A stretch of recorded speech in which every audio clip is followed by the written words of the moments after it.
bop shoo-ba-de doo, bop shoo-ba-de doo, bop shoo-ba-de doo, bop shoo-ba-de doo, bop shoo-ba-de doo, bop shoo-ba-de doo, bop shoo-ba-de doo doo doo doo doo, bop shoo-ba-de doo doo doo doo doo, bop shoo-ba-de doo, bop shoo-ba-de doo, bop shoo-ba-de doo doo doo doo doo, bop shoo-ba-de doo, bop shoo-ba-de doo, bop shoo-ba-de doo, bop shoo-ba-de doo, bop shoo-ba-de doo, bop shoo-ba-de doo doo doo doo doo, bop shoo-ba-de doo doo doo doo doo, bop shoo-ba-de doo doo doo doo doo, bop shoo-ba-de doo doo doo doo doo, bop shoo-ba-de doo.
Hey guys, hope you're doing well. Just watching my algorithms get crushed. I guess I did something to piss off the Instagram gods, so hopefully you're seeing this stuff anyway.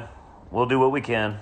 This is my message to the Instagram gods, crushing Don Jr.'s algorithm. Yeah, you've been caught. You think this actual 10-second clip of him attempting to face the camera toward him is worth only 250,000 views? How dare you?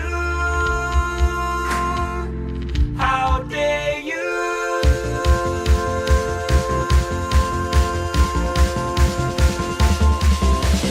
Pictures of Don Jr. above my bed, and now every night I fall asleep with him in my head. I dream he takes me to the skate park and teaches me how to ride. I dream he let me do the monkey bars while holding on to my side. I dream that fell on my skateboard and he gave me a bandage. I dreamed I was hungry and he made me a sandwich. I dreamed we stayed up all night learning TikTok dances with Ron DeSantis. I dreamed we hunted Hunter Biden and shoved him in a locker. Asked him how it felt to just be known for his famous father. Isn't it pathetic? Oh, isn't it a shame to have no remnant of identity outside your father's name?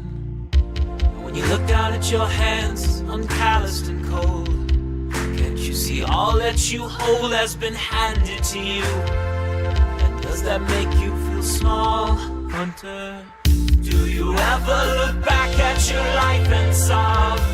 38 years in your younger sister's shadow, crying, Daddy, please love me. Daddy, please see me. Dad, won't you love me? Dad, can't you see me? Daddy, please love me. Daddy, please see me. Dad, won't you love me? Dad, can't you see me? We pulled him out of the locker and we gave him a swirly. My alarm went off and then I voted early, so should you.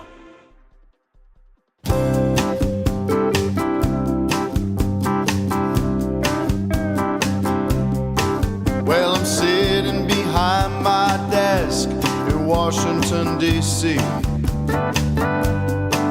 And everyone on cable news is yelling at me. And there's only one place in this whole wide world I wanna go,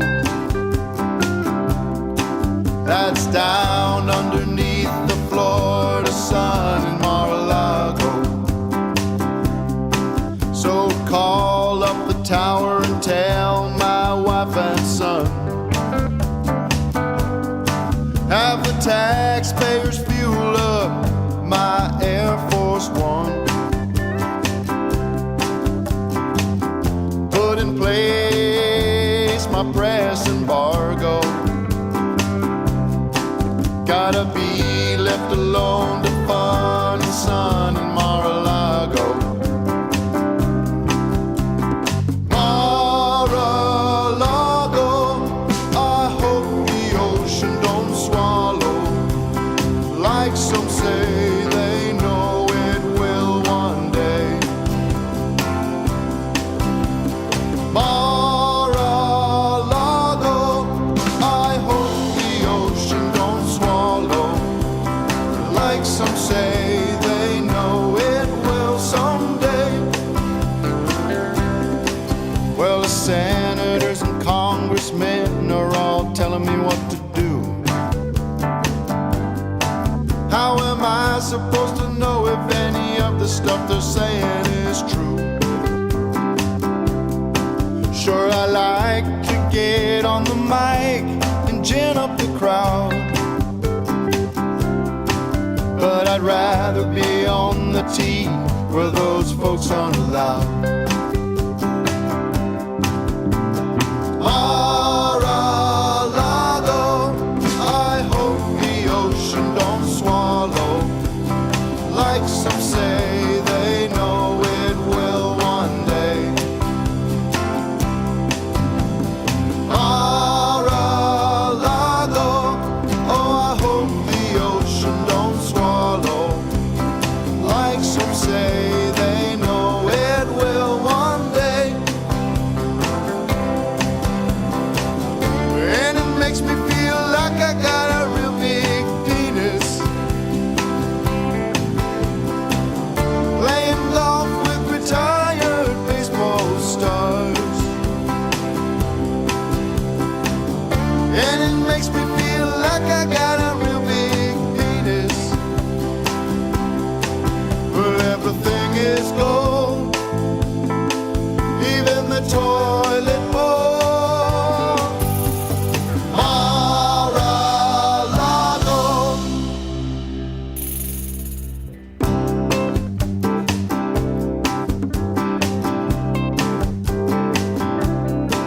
And on Saturday night when Melania's fast asleep, I tiptoe to the only room where I really wanna be, and I crawl into that beautiful king-size bed, and I snuggle between my true loves, Ivanka and Jared. And then Sunday comes and my boss tells me we gotta go back home to the haunted mansion where pretty soon I'm gonna crack. But for now I guess I'll play my part in this puppet show and keep dreaming of the weekend where I could play in Mar-a-Lago. Mar-a-Lago, I hope the ocean don't swallow, like some folks say they know it will. Mar-a-Lago, oh, I hope the ocean don't swallow, like some folks they say they know it will.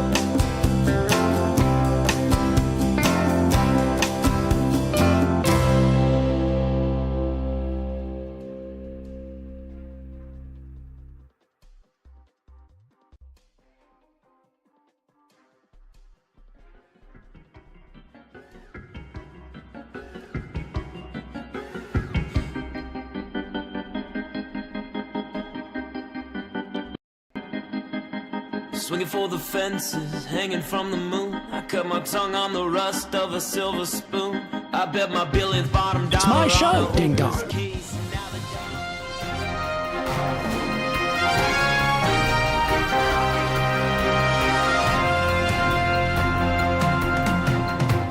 Hello! It is Monday, July 21st, 2025. And what a Monday it has been.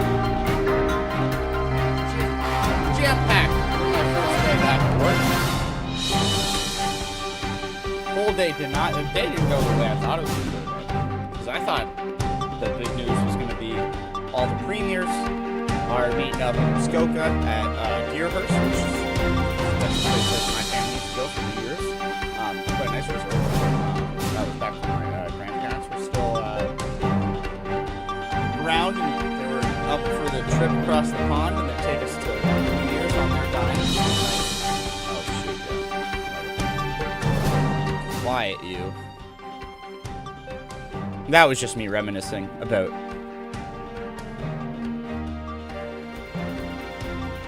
childhood Christmases and, well, no, New Year's at Deerhurst, where the premiers will be meeting up in Muskoka. There was also a delegation of, I think, U.S. senators. I always forget if they're the Congress people or senators or whatever. But they were visiting, talking about Trump tariffs. Today was supposed to be that big deadline for tariffs. That's come and gone. Now it's August 1st. And then, I guess it's news now, but it was embargoed earlier. There was news that Carney would be meeting with the King of Jordan. There was a bit of mini controversy that almost kicked up because some uninformed people saw the flag of Jordan flying over Parliament, as they tend to do when there's dignitaries and heads of state visiting. And they thought that was a Palestinian flag. But weirdly, there was a sort of, so there was a, we'll get to what they said during the actual meeting. But as they were meeting, Anita Anand, our foreign affairs minister, released a statement that is a joint statement with Canada and 25 other countries, calling for an end to the war in Gaza, an immediate ceasefire, release of all hostages. Sorry, I just got stuffed up all a second. And a resumption of humanitarian aid, including food. I'm just going to hit tweet on my... I believe so, or I'll double check. I don't think so. They might not have been.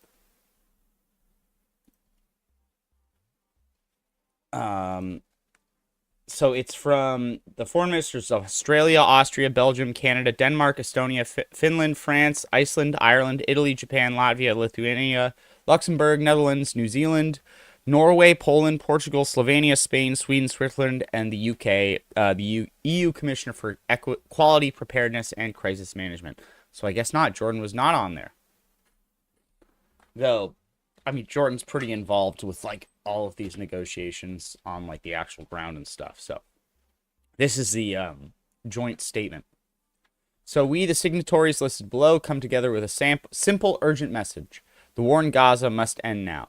The suffering of civilians in Gaza has reached new depths. The Israeli government's aid delivery model is dangerous, fuels instability, and deprives Gazans of human dignity. We condemn the drip feeding of aid and the inhumane killing of civilians, including children seeking to meet their most basic needs of water and food. It is horrifying that over 800 Palestinians have been killed while seeking aid. The Israeli government's denial of essential humanitarian assistance to the civilian population is unacceptable. Israel must comply with its obligations under international humanitarian law. The hostages cruelly held captive by Hamas since 7th October 2023 continue to suffer terribly. We condemn their continued detention and call for their immediate and unconditional release. A negotiated ceasefire offers the best hope of bringing them home and ending the agony of their families. We call on the Israeli government to immediately lift restrictions on the flow of aid and to urgently enable the UN and humanitarian NGOs to do their life-saving work safely and effectively. Oh, is that what you... Hey, Riendies, thank you. 35 months. Subscribed for 35 months. Welcome to the stream. Hello. We're just going over this joint statement from Canada and 25 other countries calling for an immediate ceasefire. Jesus, I might have to blow my nose. 1 second.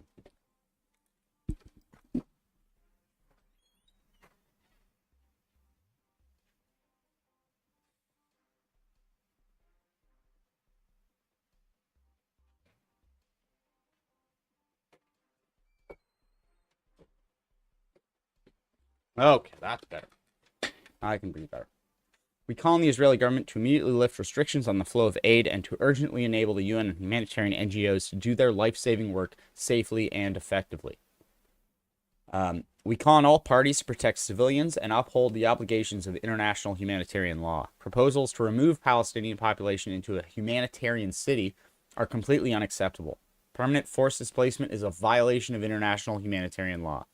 We strongly oppose any steps towards territorial or demographic change in the occupied Palestinian territories. The E1 settlement plan announced by Israel's civil administration, if implemented, would divide a Palestinian state in two, marking a flagrant breach of international law and critically undermine the two-state solution. Meanwhile, settlement building across the West Bank, including East Jerusalem, has accelerated while settler violence against Palestinians has soared. This must stop.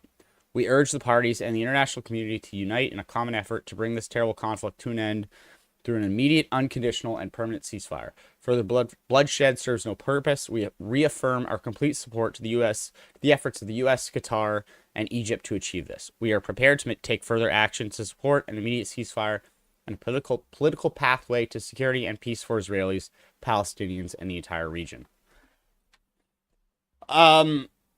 Is there any action or just stern words? Well, so far, no action. And this also comes about over a month since their last statement. We can read their last statement. And then... So I believe I have the recording. If you don't...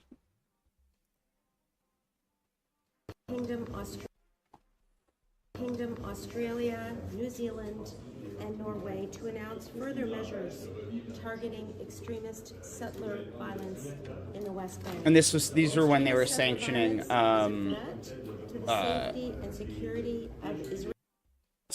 were sanctioning Smotrich and Ben Gvir over their incitement of settler violence in the West Bank. And that also followed an earlier statement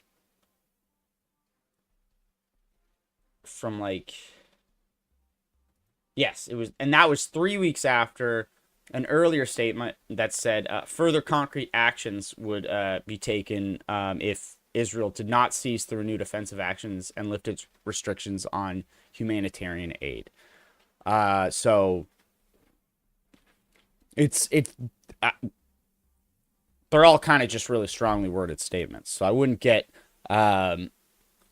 hold your breath for anything more than this, but who knows? Maybe it's a 3 strike sort of thing. Once we've made 3 strongly worded statements, then we take action. But this has probably been spurned by this is CBC's reporting on the planned offensive in Deir al-Balah. I'm definitely probably not pronouncing that right. In a place where almost nowhere is safe. Deir al-Balah was safer than most, but no longer. Thousands of Palestinians, many in tents, forced to move yet again.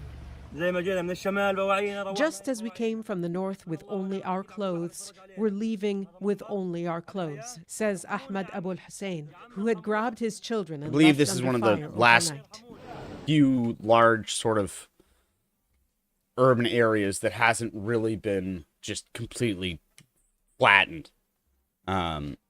Which Israel, I think, has said that they believe some of the hostages may be here, so they're planning a fairly significant first time Israeli forces have launched a major offensive in this in the area. Of Gaza. A key hub for several humanitarian agencies, and now hey Israel Marina, says how are you? A necessary target. But it may be, Israeli sources say, where Israel believes Hamas is hiding some of the remaining Israeli hostages. Their families are alarmed and issued a statement demanding answers. The people of Gaza, says the World Food Program, have reached new levels of desperation. Dozens more Palestinians shot while trying to get food. On Sunday by Israeli soldiers who say they were only warning shots due to an immediate threat. Depending on how Now, long it takes to get 28 through this, I foreign may play ministers, some including age. Canada's, condemned the drip feeding of This is aid the statement we just read. and the inhumane killing of civilians, including children. Oh, I guess Prime they're Minister going to Mark get to Carney underlined their message Jordan in a thing meeting for with us. Jordan's king. Today calling for an immediate ceasefire, of course the release of all the hostages, but also the resumption at scale of humanitarian aid. The Israeli Foreign Ministry dismissed the declaration as misguided and counterproductive. The UN says the deprivation is increasingly killing people, including 3-month-old Yahya Najjar. He was dehydrated and malnourished, says his mother. Every moment this conflict continues leaves the vulnerable even more so. Nala Ayed, CBC News, London. And we're getting increasing reports of children dying of malnutrition and hunger. Another 4-year-old girl, this was reported, this is from earlier today. 4-year-old Rezan Abu Zahir gave up her, which other people have already expressed their issues with the framing that she gave up her fight when she died at a hospital in central Gaza from complications brought on by hunger and malnutrition. Shorter way to say that is she died of starvation.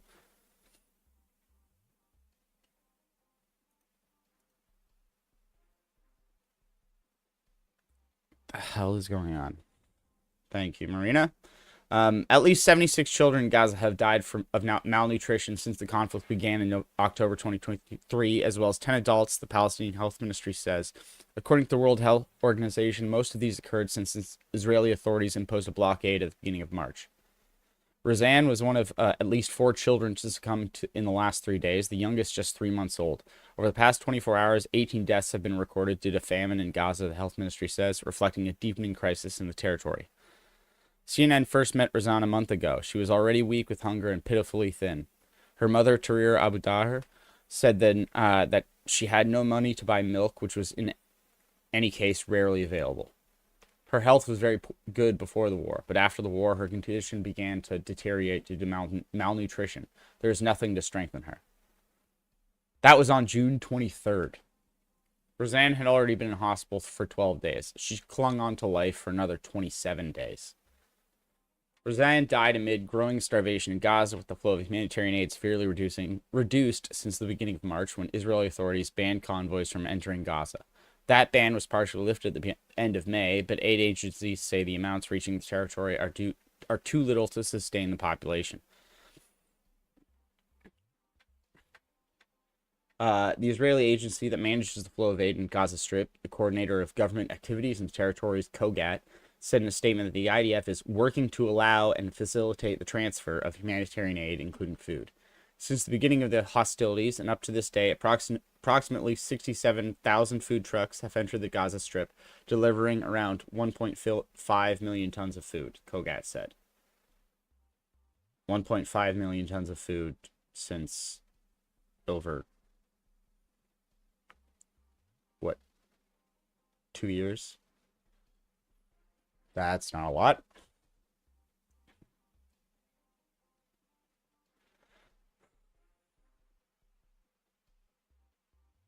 So and then we've also had reporting, and the White House and the U.S., unsurprisingly, was not a signatory to that letter. But based on some of the reports about how displeased the Trump administration has been with Israel recently, particularly about the strikes in Syria and the damage to the Catholic Church in Gaza. They may have sent signals that they weren't going to be too displeased if this letter went out, sort of thing.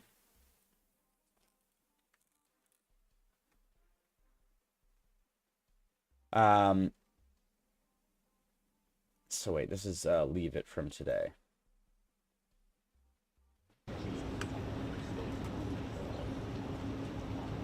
Carol? Caroline. Good afternoon. Caroline. Children.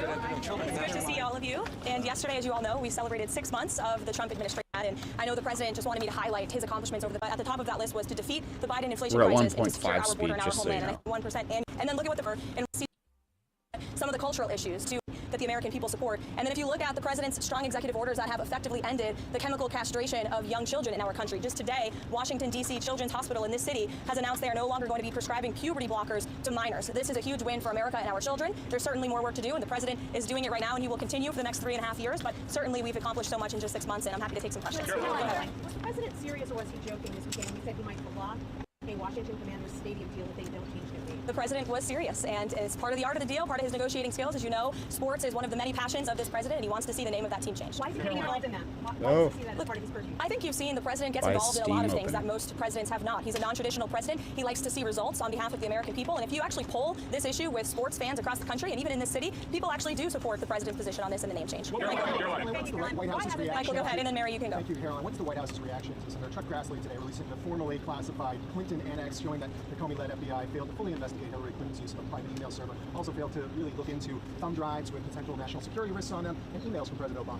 It comes as no surprise, unfortunately, and I think that's why you've seen the FBI open up and the president have any message for the country there? President's message on this, more people dying. The president never likes to see that. He wants a place for far too long that has become quite brutal in those countries. I think the president's message. Go ahead. It's up to the Attorney General. Does the president have any message for the country there planning to attend the two-state solution conference there as well? I'm not quite sure he has a particular message for those countries. I think the president's message on this conflict we've seen in the Middle East taking place for far too long that has become quite brutal. Did not hear the Especially in recent question. days, you've seen reports of more people dying. The president never likes to see that. He wants the killing to end, and he wants to negotiate a ceasefire in this region, and he wants to see all of the hostages released from Gaza. That has been a top priority for this president. Within this 6 months, we have seen many of the hostages released, including the last living American hostage, Edon Alexander, which was a result of this administration's diplomatic efforts and approach to ending this conflict. And again, this is another conflict that the president inherited from the previous administration, who was so weak and incompetent. It led to so much chaos and death around the world, but this president is focused on solving it. Kelly, go ahead. Thank you. So at 6 months, the president is also experiencing some pushback from members of his own MAGA base, especially on the matter of the Jeffrey Epstein files. Is the president satisfied that his own supporters are not heeding his call to let it go and to move on? I know the president would reject that, Kelly. In fact, he cited over the weekend some polls showing that his approval rating with the Republican Party is actually at an all-time high. He's polling 90 to 95% amongst Republicans right now. That's higher than any Republican president or any leader of this party ever. The president is the creator and the leader of the Make America Great Again movement. It's his baby that he made, and he knows what his supporters want. It's transparency, and he has given them that on all accounts when it comes to everything this administration has done, especially when it just comes to the president himself, taking questions from all of you in the press corps on a near daily basis, multiple times a week. No question is off limits here at this White House, not just for the president, but myself as well. Kelly. Will he call on Kash Patel to do more? Again, as I just answered, the president has told the Attorney General and the FBI director to release any credible evidence that they find, and he also signaled to them over the weekend to move forward with unsealing the grand jury documents that were under seal by various judges across the country, and I believe the Attorney General has taken the proper legal action to do that. Carolina, you mentioned there also Israel, we've seen stepping up some attacks in Gaza. Has the president expressed his frustration with Netanyahu, and how does this impact the ceasefire negotiations? Well, look, the president enjoys a good working relationship with Prime Minister Bibi Netanyahu and stays in frequent communication with him. He was caught off guard by the bombing in Syria and also the bombing of a Catholic church in Gaza, which, as you know, I addressed at my briefing last week. And in both accounts, the president quickly called the Prime Minister to rectify those situations. And we saw Secretary Rubio intervene when it came to Syria. We saw a de-escalation there. And as for the bombing of the Catholic church in Gaza, the Prime Minister did put out a statement saying this was an accident, and they deeply regretted that action on behalf of the state of Israel following his conversation with the president. Has the White House taken a position on Maria Salazar's work visa bill and to rectify the situation? So there's definitely, I mean, but this is also, people have pointed out, this is also the exact same kind of messaging the Biden White House would put out anytime Netanyahu did something that was particularly egregious to the international community. Where Barack Rabin, of course, and Axios would put out some insider reporting about how disappointed the White House was with Israel's actions. So Axios reported on Sunday that Israel's decision to bomb Syrian tanks and government buildings last week alarmed senior U.S. officials and deepened their concerns over Israel's policies across the region. One U.S. official said Netanyahu acted like a madman, while another said there was a growing sense in the administration that Netanyahu's itchy trigger finger could undermine Trump's agenda. Driving the news, Leave It confirmed Monday that Trump shared at least some of that sentiment. So that's what we just heard.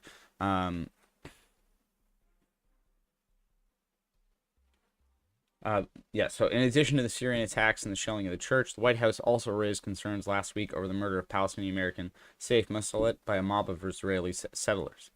Leavitt also alluded to reports of more civilians being killed in Gaza and said the president never likes seeing this. She added that Trump wants the killing to stop, wants to see a ceasefire, and wants to see all hostages released.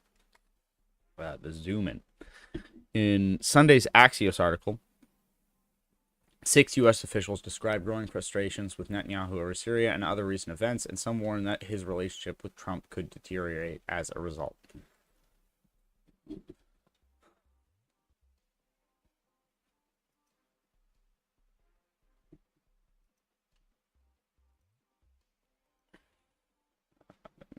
Not yet.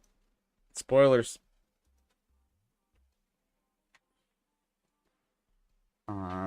What else do I have? Oh, the other thing that came out was the AFP statement, which was pretty wild for them to put out.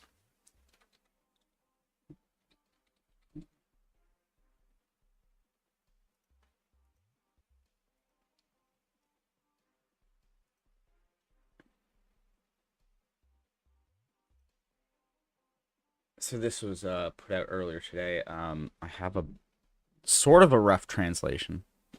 But since AFP was founded in August 1944, we have lost journalists in conflicts. We have had wounded and prisoners in our ranks, but none of us can remember seeing a colleague die of hunger. We refuse to see them die. So just AFP basically putting out a statement that they fear that some of their freelancers in Gaza could die of hunger. And this is probably a thing that a lot of news outlets, like I know like the CBC, I think, uses freelancers, the New York Times, basically any journalistic outlet that is getting reporting out of Gaza is going to have to be using a freelancer currently or already in Gaza when the war broke out, because you weren't getting them in afterwards.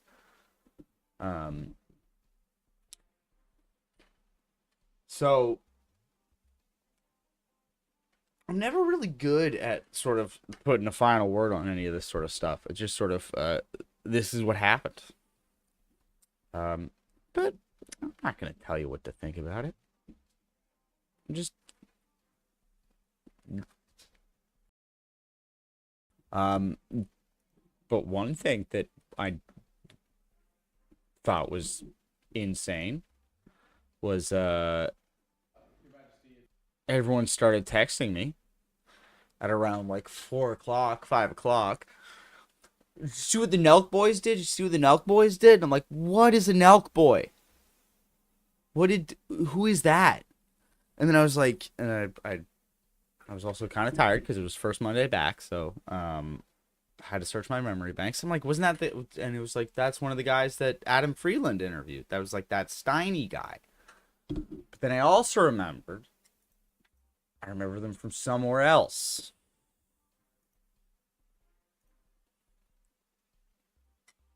Oh, come on. Don't do this to me.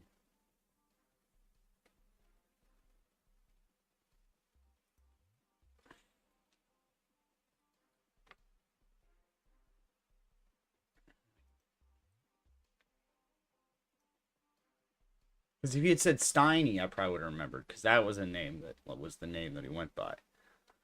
No, it wasn't that. It's even dumber.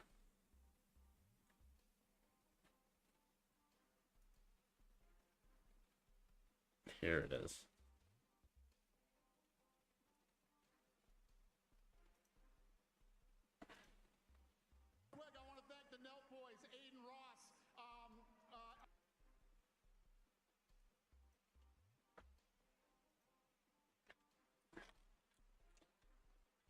Remember election night?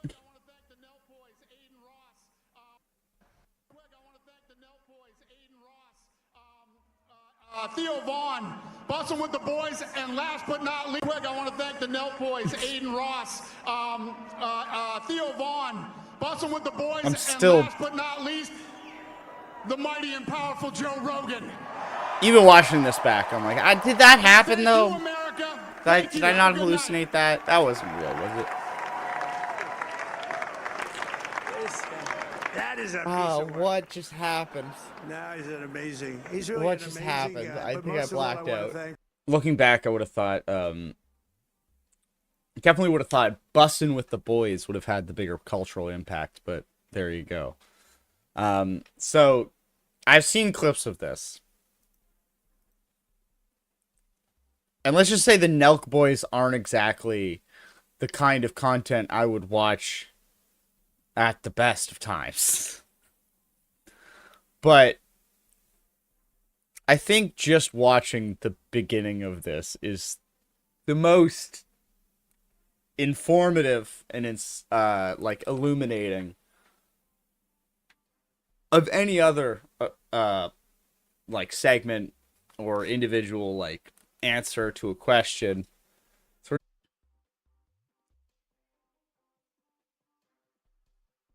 Incredible timing.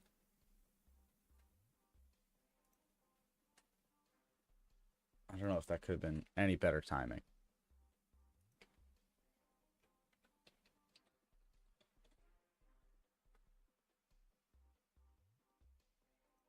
Absolutely impeccable timing. I'm being silenced. They're trying to silence me.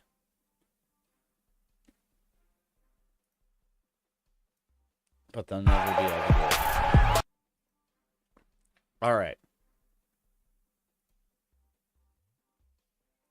No. Should still be the same one.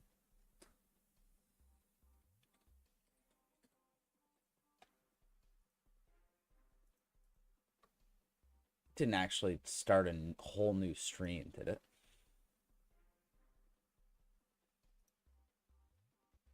That would have been really annoying.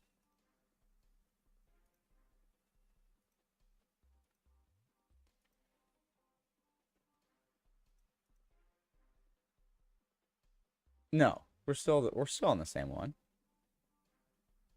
We're all good. It's all good in the hood.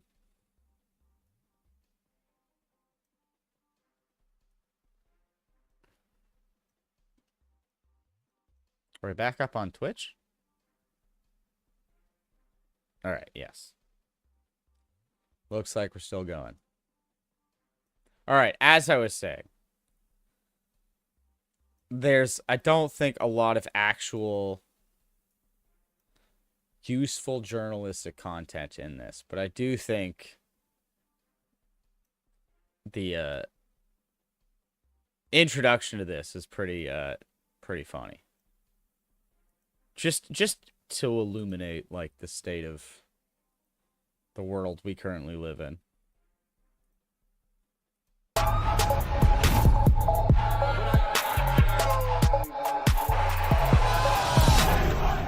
The full send pat. Like that's the opening.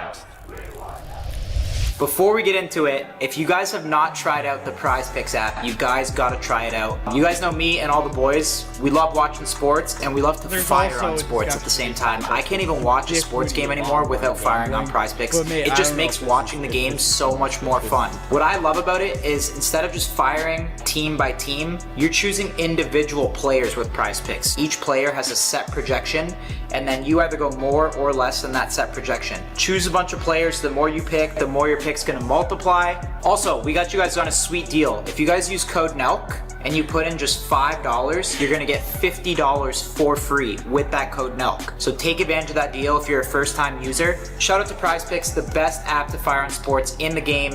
Use code Nelk, take advantage of that deal. Let's get into this podcast. This podcast was filmed on July 8th, 2025. Any current events that occurred afterwards will obviously not be covered. Okay.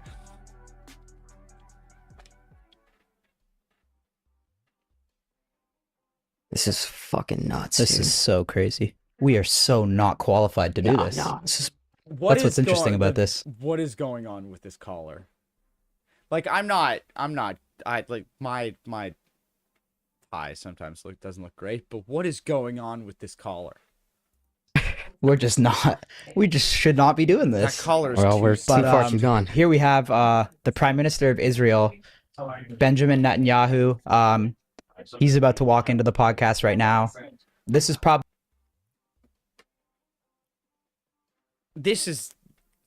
this is a very weird energy to be about to start an interview. Like this doesn't just seem like nervous. This seems very like, are we really doing this? Are we about to go through with this? And then the remainder of it just almost sounds like they're trying to reconvince themselves that they should still be going through with this. One of the most, if not the most controversial podcast we for sure the most have ever done. Yeah, 100%. Like, maybe not the most controversial we'll ever do. Self-soothing that's going on right now. But maybe. I mean, this issue is just like, and by the way, I want to say too, I'm not claiming to be an expert on this issue or anything like that. I'm kind of just probably like a lot of you guys that, you know, you read stuff online. And I feel like on the internet now too, it's like, you don't even know what's real anymore. Like you read shit and it's like, you see a headline and it's like, is this true? Is this not true? So I see so much stuff about, you know, what's going on in Israel and, you know, Iran and Palestine. And to be honest, I just really don't know what is going on there. So it's going to be interesting to sit down with Prime Minister Netanyahu and kind of just ask him some questions about what we read online and get educated. Probably going to be a lot of hate in the comments. It's always good to go into an interview looking to get educated, regardless of subject matter or who you're interviewing. Probably, like, if you don't know anything about the subject, how are you even going to pose questions about it? Like, what do you... just explain the conflict to me? Like, that should be your clue. Maybe you pass up on this. Like, just because it's like, that's the thing where it's like, they're almost like, oh, it's just such a big opportunity. How could we say no? It's like, you give a bunch of really good reasons for why you could say no to this. Stuff like that. In my opinion, I have that lined up because I feel like we're journalists, right? We're we're technically journalists. How can you pass up this opportunity at the end of the day? No, and plus, at the end of the day, it's like we get the opportunity to sit down with one of the most powerful people in the world, a world leader. Yeah. And we get to ask him some stuff, and we're gonna ask the world. At the end of the day, it's like we get the technically journalists. How can you pass up this opportunity at the end of the day? No, and plus, at the end of the day, it's like we get the opportunity to sit down with one of the most powerful people in the world, a world leader. Yeah. And we get to ask him some stuff, and we're gonna ask him what we want to ask him too. So if you guys don't even know want anything about it. hear shit, what do you? Whatever questions you guys want to hear, there's probably a ton of other interviews of him on CNN or like, you know, typical news stuff. We're gonna ask him what we want to ask him. So to me, this is crazy. Like how far we've come, and we're get to sit down with world leaders. Yeah, it's fucking insane. So yeah, I mean, for any backlash, this is just an opportunity. Again, you can't really pass up. I don't see it. Like, there's no one else doing this. Yeah, I don't give a shit. I'll sit down with any world leader in the world. I agree. I mean, my dream guest is Kim Jong-un. Both of Kim ours. Jong-un, if you're watching this, this is kind of like to come to North Korea and interview you. All I can think about is the interview when we're doing I'm this. so down to pull up to Moscow and interview Putin too. Yeah, we'll do everybody. This is what sets off podcasts. You could put a small microphone here, but no, you have to see this thing, right? Yeah. Prime Minister Netanyahu. Don't think much will be learned from that, and it's the because it's like, it's half of it is like, is that even their own thoughts, or is that like other people who are like, oh, you got it, like whoever their agent is.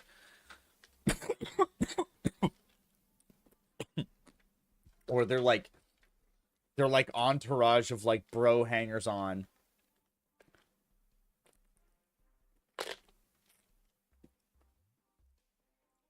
Like, there are tons of people where it's like, I don't think I would be qualified to interview them, and I would most likely be like, maybe interview this person.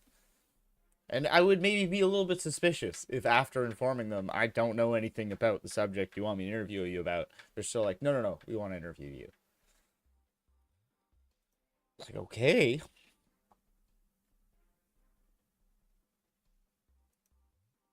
All right, so I think this was the start of them going on with Hassan and Adam Freeland, because that was the first thing I thought, where it's like,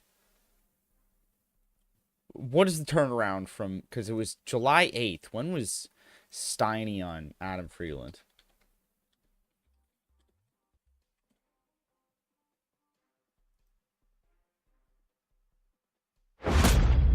You would suck a dick for $1 million? Jesus Christ. That's the first. Yeah, so that video came out June 26th. So within 2 weeks of being on the Adam Friedland show, he's interviewing Benjamin Netanyahu. Which, I mean, I guess if you're just looking at it as career trajectory-wise, I guess that's upward trajectory. We have, this is the same problem that's persisting with, too. We all use the same service as like a mediator between OBS and Twitch. And their servers are getting fried, which is why I was unable to continue streaming. So I had to shut off my stream and restart it. But it's fine now. But you changed your bid as well. Yeah, I put on a jacket. You threw on the black jacket. You got to look good for the big interviews, all right? Yeah. No, it's cold in here. All right, so we were talking, for those of you in my chat who are just tuning in, I'm talking to the Nelk boys. They interviewed war criminal war criminal with an arrest warrant out by the International Criminal Court, Benjamin Netanyahu, the Prime Minister of Israel. This is part two of the conversation that we were having. So I was giving you guys an analogy, a hypothetical. Hold on, Hassan, 1 second. No, hold on. I told Hassan one thing. Hassan, you want absolutely nobody in here, even if they're allowed on Twitch? Real quick before I cut you off. No, I can't. I can't have someone who is not allowed on Twitch to be on the call. Then I'll get buried. Oh, Adam Friedland's fine. Yeah. What? Yeah, of course. Oh, I was gonna say, is this them trying to bring? Okay, we'll bring Adam in now. That's not spicing it up. No, it's not. Adam's not gonna spice it up. Also, Adam is a comedian. He's funny. Adam is also. I don't know who the guy on the right is. But it's like there's nothing going on up here. Okay, what was that? Are we still streaming? I don't know what that noise was. Are we still live? All right. There's just, my computer's just making noises to torment me at this point. A good friend of mine. That's what I mean by yes. Hassan, go ahead with what you were saying. Okay. So, I mean, he's not gonna spice it up, but he will turn the conversation into a silly direction. But what I was asking you guys is, he's got Oblivion face, where it's like the eyes are looking at things, but it's like there's nothing going on back there. There's no internal life of the mind going on with that dude. The reason why I said Adolf Hitler is because it's a comparable crime, right? We were using that as an analogy. I was using that as an analogy because, like, we both understand that he did a horrible crime, the Holocaust, and that it is comparable to what Benjamin Netanyahu is doing. Wait, did I lose you guys? What the fuck? Hello? Damn leftist audio. Guys, figure it out. Jesus. Oh, God. I think they opened up another... Turn on your camera. Hey, it's Adam Friedland. What up, Adam? Me? Adam's Adam, you're fine. I think it's just us. Yeah, I think there was like a part 1 of this, which I'm not going back for, but apparently... See, this is the problem also when you're trying to use useful idiots, is they're idiots. So their usefulness is only goes so far. Because I don't think this is the sort of post-interview commentary that Netanyahu was hoping for. It's a good point. Someone said having Netanyahu on is like having modern-day Hitler. No, I saw that. Which is, honestly, guys, I'll be honest. I'm here to... It's a good point. We're here to fucking learn, to be honest, guys. It's a good point. Someone... Yeah. It's a good point. Because that's the thing, where he's on full autopilot. He's on full autopilot.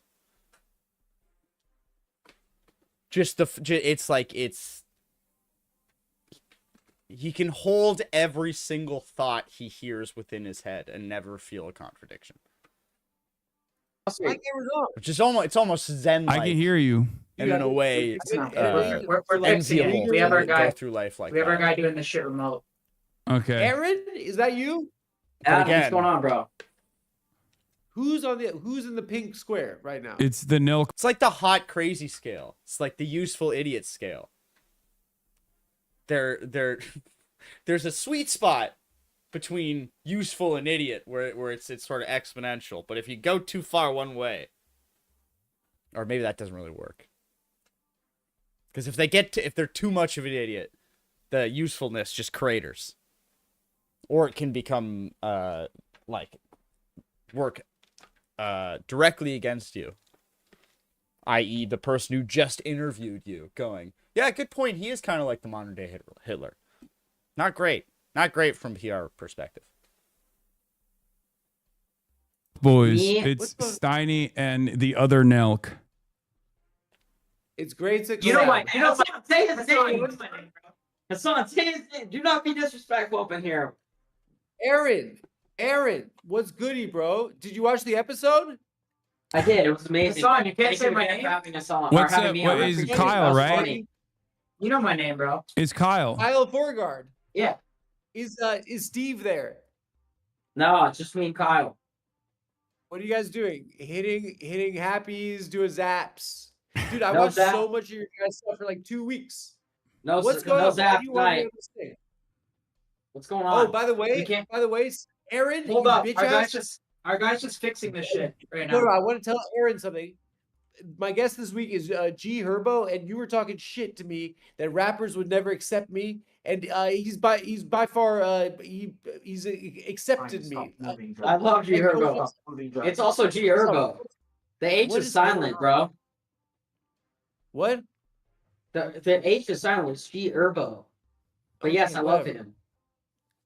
Yeah, we're very good. All We right, I think text we'll and stuff. Maybe skip through Can you guys see us? whatever this the is. Bund from the workers, the People's Workers Party. Damn, down we're here, actually bro. getting gifted. We're actually getting subs during this. Shout out Jenny Full-Time Community. It's sort of like was it Bruce Lee? Where he's like, be like water. Every thought that goes through, it's just like water. It all flows right in, right out. Never retained. He holds it for a moment and then it's gone. Like tears in the rain. He has forgotten more things than most men will ever know. Okay, so Adam, why can't I see you guys? And why am I on this give right us, now? give us. We're gonna get in there in a sec. But Adam, we have Hassan's here. Me They and Kyle here. interviewed. We've had 5 different people in here, and now Hassan. Oh, there we go. Oh, boom! Whoa, It worked. Kyle Forgard. What up, Adam? Good to meet you, bro. This guy, Aaron. Adam's a great guy. Adam's a good What guy. movie? Adam seems like good vibes. He's a troll, but he's a good dude. I fuck What with is him. going on right now? You guys please explain to me. Hassan will explain. Yeah, wait, Hassan, why don't you go ahead and debrief That is Adam the on what's most going on as a carefree change your grin fit before you lag out. I've ever seen on a man. What happened is these guys, the Brilliant Minds of the Nelk Boys podcast, went and interviewed war criminal Prime Minister Benjamin Netanyahu, and now they're getting they did. What? Guys, in the middle of a war? It was a genocide. Aaron! What is Adam? It's a war leader. We have to do it. From You their know, stream? 60,000 people, lowest estimates, are dead right now. We understand. We have empathy with everyone who's been affected by the war in general, but we are going to have a pro-Palestinian on next week. That's what we do here. We do not. Watch him have like follow up with like Francesca Albanese or something. I mean, if there was any two dudes who would actually genuinely have that back-to-back interview cycle, I wouldn't say it's impossible for these two men. War criminal by the ICC. It's like, well, you could have Slobodan Milosevic on. We would have a lot of people on. We would have anyone on. They said they would have Adolf Hitler on. No, we did not. We never said that. Hassan. Okay, they said they would have Osama bin Laden on, but not Adolf Hitler. Okay. We said it was too long ago. I'm catching up right now. And did you press him? Did you you dunked on him or something? We asked him what was his response to starving children in Gaza. Could he have stopped October 7th? Is he looking to have regime change in Iran? And we told him that Americans don't want to see another regime change war in the Middle East. We told him they asked him if he was starving children in Gaza, and he said no. It was Hamas starving children in Gaza. Adam. Wait. Answer this. Hassan, did they glaze? I don't know. I haven't seen the excerpts yet. I haven't seen it either. I was editing the G Herbo interview, and it's one of my finest moments, and now you've ruined my day. What are you guys doing? Wait, guys, can I get Aaron? I was hinting That's at just this what we do. That's just what we do. Answer to the Listen. starving That's just what we do. So Palestinian question. One second. I think what we did is we had someone on right now. But he watched Aaron. I know this boy. Let me finish. 4 podcasts and did Adam. I think this is actually going to be a great thing. If everyone thinks we have such a big platform, would you guys agree or no? Hassan? Yeah, you guys have a decently sized platform. People wouldn't be pissed, right? If we didn't have a big platform. So if we have no, such I think a big people platform, your fans would, depending on how they feel about it, they probably would be. Right, so right now, we just had Netanyahu on. A bunch of people watched it. I think a lot of people saw through what he was saying. Now, already on the same day, we've had 3 people on with complete opposite viewpoints. Hassan, Sneeko, Myron, Nick Fuentes. So Okay. Don't loop me in with those guys. Let me finish. Don't put me in the same category as these guys. Let me finish. Maybe not morally, but so already none of those names really make the situation better. Every single sorry to Hassan, but not a single name they said made any of that better. It was negligible to that's worse. You get how that's worse, right?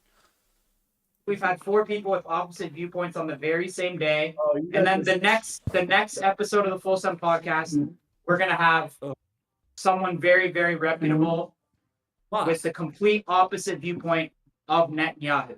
So I personally think I would love to know who he is thinking of right now. Who is that person that is in his mind's eye, if anyone? Look at Adam.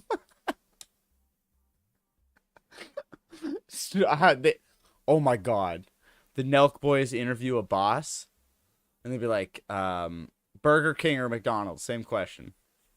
That's how they open. Oh my God. Oh, Norman Finkelstein and the Nelk boys. That might kill Finkelstein though.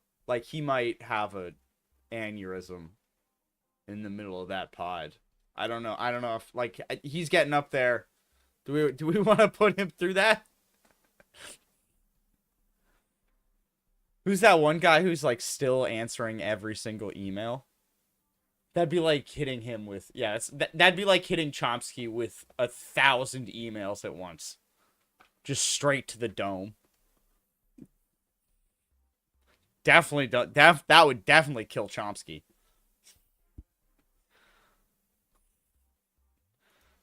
Wait. Is Chomsky dead? No, yeah, he's still alive. What are you talking about?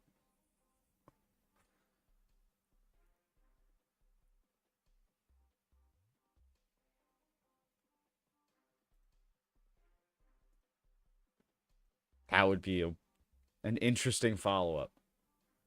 You guys gotta understand though, Hassan, there's a lot of people, I know, there's a lot of people like Hassan though that are educated on this issue, And there's a lot of people like myself who are really not. And I know there's a lot of people watching right now that are the same way as me, that just read shit and don't know what to believe.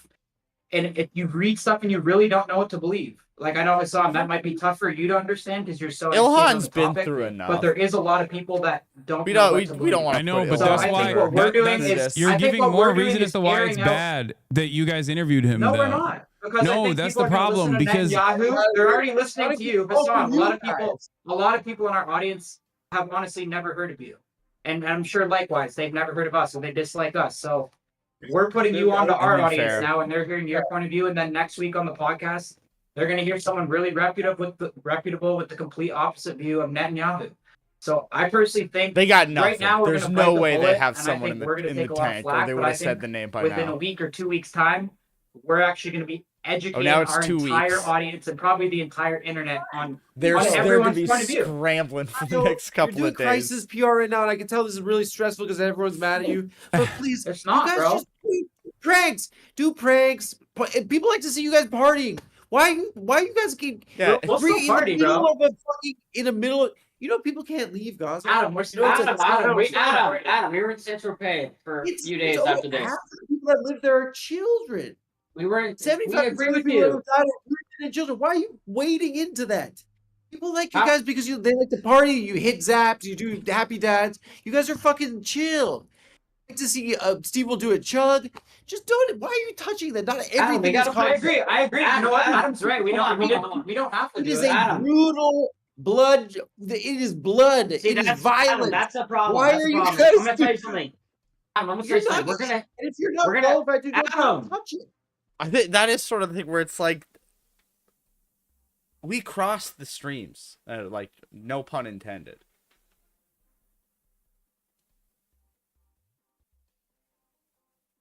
We're there, like, not to be like a snob about it, but there is a reason that there's like a profession of journalism, not because there's some like class thing, but it is kind of a skill and a craft that you kind of have to get better at over time by doing it a bunch.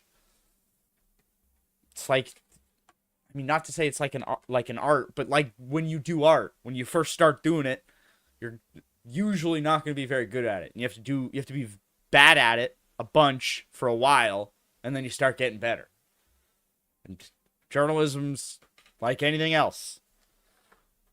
And to go from like doing bong rip pranks at like college lectures to interviewing a world leader in the middle of conducting a war while they're wanted for war crimes is a bit of a jump in skill level.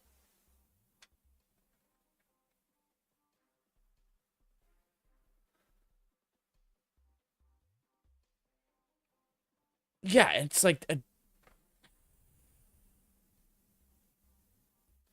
it is kind of like it's just the unseriousness of it.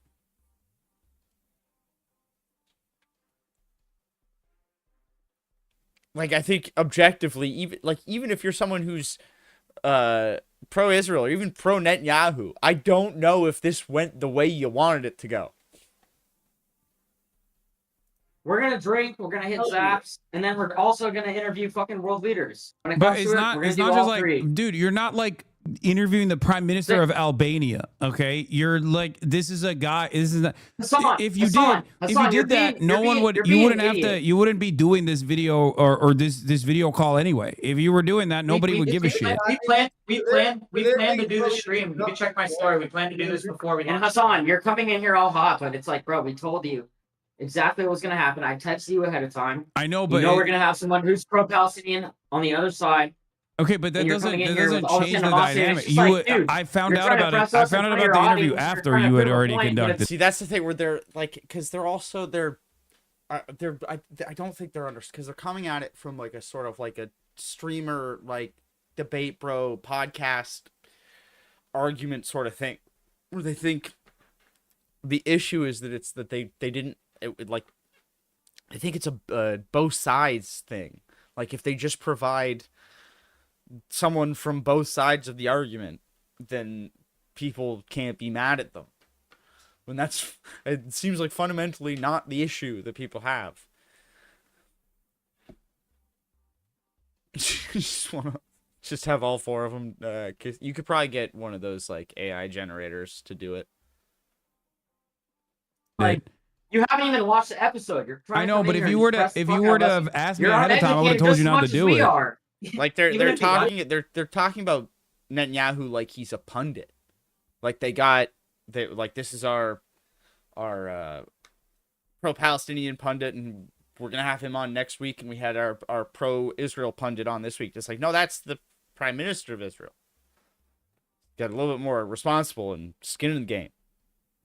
No, I know, but I'm just trying to impress him. I've watched so much Nelk. I love you, boys. Listen, boys. This is let's zoom out. This is a problem with today, with our society. Like even the fact that you're talking to Sneeko and Myron from Fresh and Fit, like that's not like these are content creators. These aren't fucking historians. Yes. These are people that like.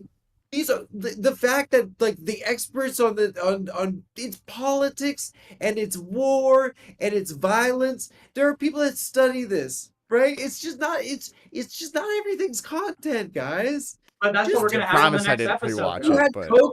Jesse would have never allowed this were he here. Jesse, he told me he watched this episode. I don't know enough about the Nelk history. But I'm glad I don't know about the Nelk history to know what Adam is saying, but it seems to be impactful. That's one thing about Adam is he will fucking know everything. That's good. Do you think that they just didn't realize? You think that you think it's banality of evil? Guys, there's a book by this lady Hannah Arendt that I want you guys to read. The Banality of Evil. And I want you guys to get back to me on it. Because it's sometimes like it's sometimes I'm doing a podcast. It's just a podcast.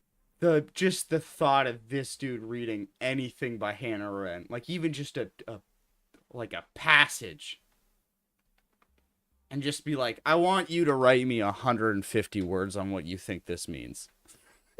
Just see what he comes up.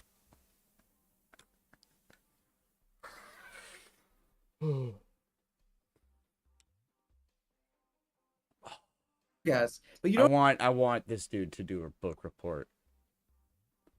Don't realize So that bad. there's like a gravity there. There are powerful people wanting access to your They for fucking sure platform asked that have an asked agenda. Grok for it's just like question when I was ID. asking about like 100%. Zuckerberg, right?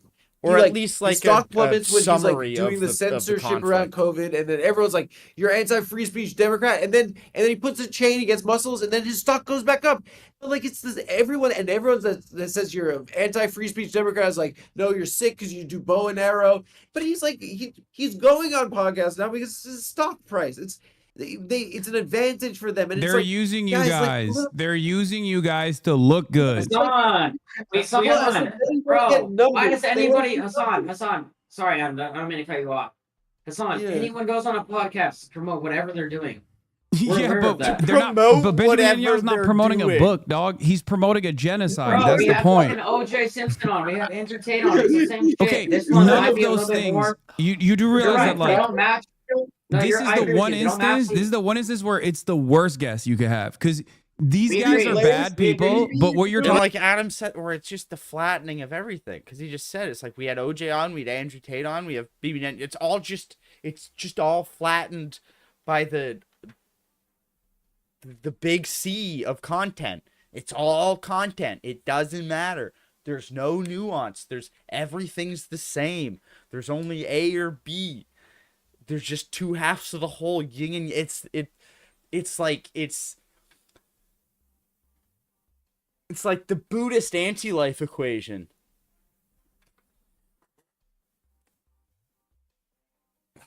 about is the worst person. It's the most hated man on the planet. But Hassan, we agree. But also, if we're going to do it, then who's not going to do it? I'm gonna hook your ass up. I said BB to that guy Yossi, who's your Mossad handler, and Aaron said, "Who's that?" He didn't know that. He didn't know that he's named BB. That's protecting. No, you said who's that, which is good. I mean, like, guys, it's like, unless you know, like, it's wading into fucking, like, it's violence and they're bombs and No, rubble. Adam, you're right. You're right. You are right. We you don't have to definitely do realize content about it. You don't have to do, like, We're gonna fucking collab with him. We're gonna collab with BB and Bonnie Blue. Guys, it's ridiculous. It's ridiculous. It's just a way. It's a sign of the world nowadays. It is. Adam, you would have him on in a heartbeat. I'm gonna be honest. Adam, you would have him on in a heartbeat. If you had the opportunity, you'd have him on in a heartbeat.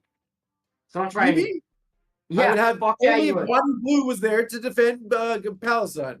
You would No, have guys, BB on in a heartbeat. Don't even try and fucking change the fact. You know what? Like I am very like I know a lot about this subject. You know, that even maybe is a step, a shade beyond. It's a little bit like it's very painful for me. Aaron, your grandparents were the Holocaust, right? Okay, please. Yes. Our parents' generation, right? We're told that like we have to protect these people, and if we don't protect these people, the Holocaust will happen again. I'm Jewish, by the way, Kyle. I don't know if you could tell. I don't really read as Jewish, but okay. Our parents were told that, right? We And can they're tell really right away. scared. They were really scared because they knew Holocaust survivors, right? And it really freaked them out. And they were like, "We gotta protect." That's who Israel they have on survivors. the other side is But, like, Roger Waters. It hasn't protected Jewish people. It is. I the agree with people you. that live That's why, in Adam, you can Israel- watch. That's the It's thing a is none failure of a these project. joke suggestions. Think about are the way beyond Jewish the realm people of were possibility. treated prior to the Holocaust. For 1600 years, we were losers. Everywhere we went, they said, "Go away." Everywhere we went, they were killed. It sounds a lot like the Palestinians. Because Adam, they are I'm gonna tell people you that this. are dispossessed, and everywhere they go, they get killed. And if we Adam, can't listen. see ourselves in that, it's a shanda. Adam, I'm gonna tell you something really quick. I don't agree with Netanyahu. I disagree with a lot of things he's doing. I think he's acting. It doesn't matter. I think in certain aspects he's acting the same way as Hamas is. We've talked to him about this. No, there's Hamas no. wants to See, kill this is what children I and mean. then You're saying Netanyahu he's wants to acting kill the same. children. No, but Hassan, Is that you're disregarding the point. And Adam, you're not listening.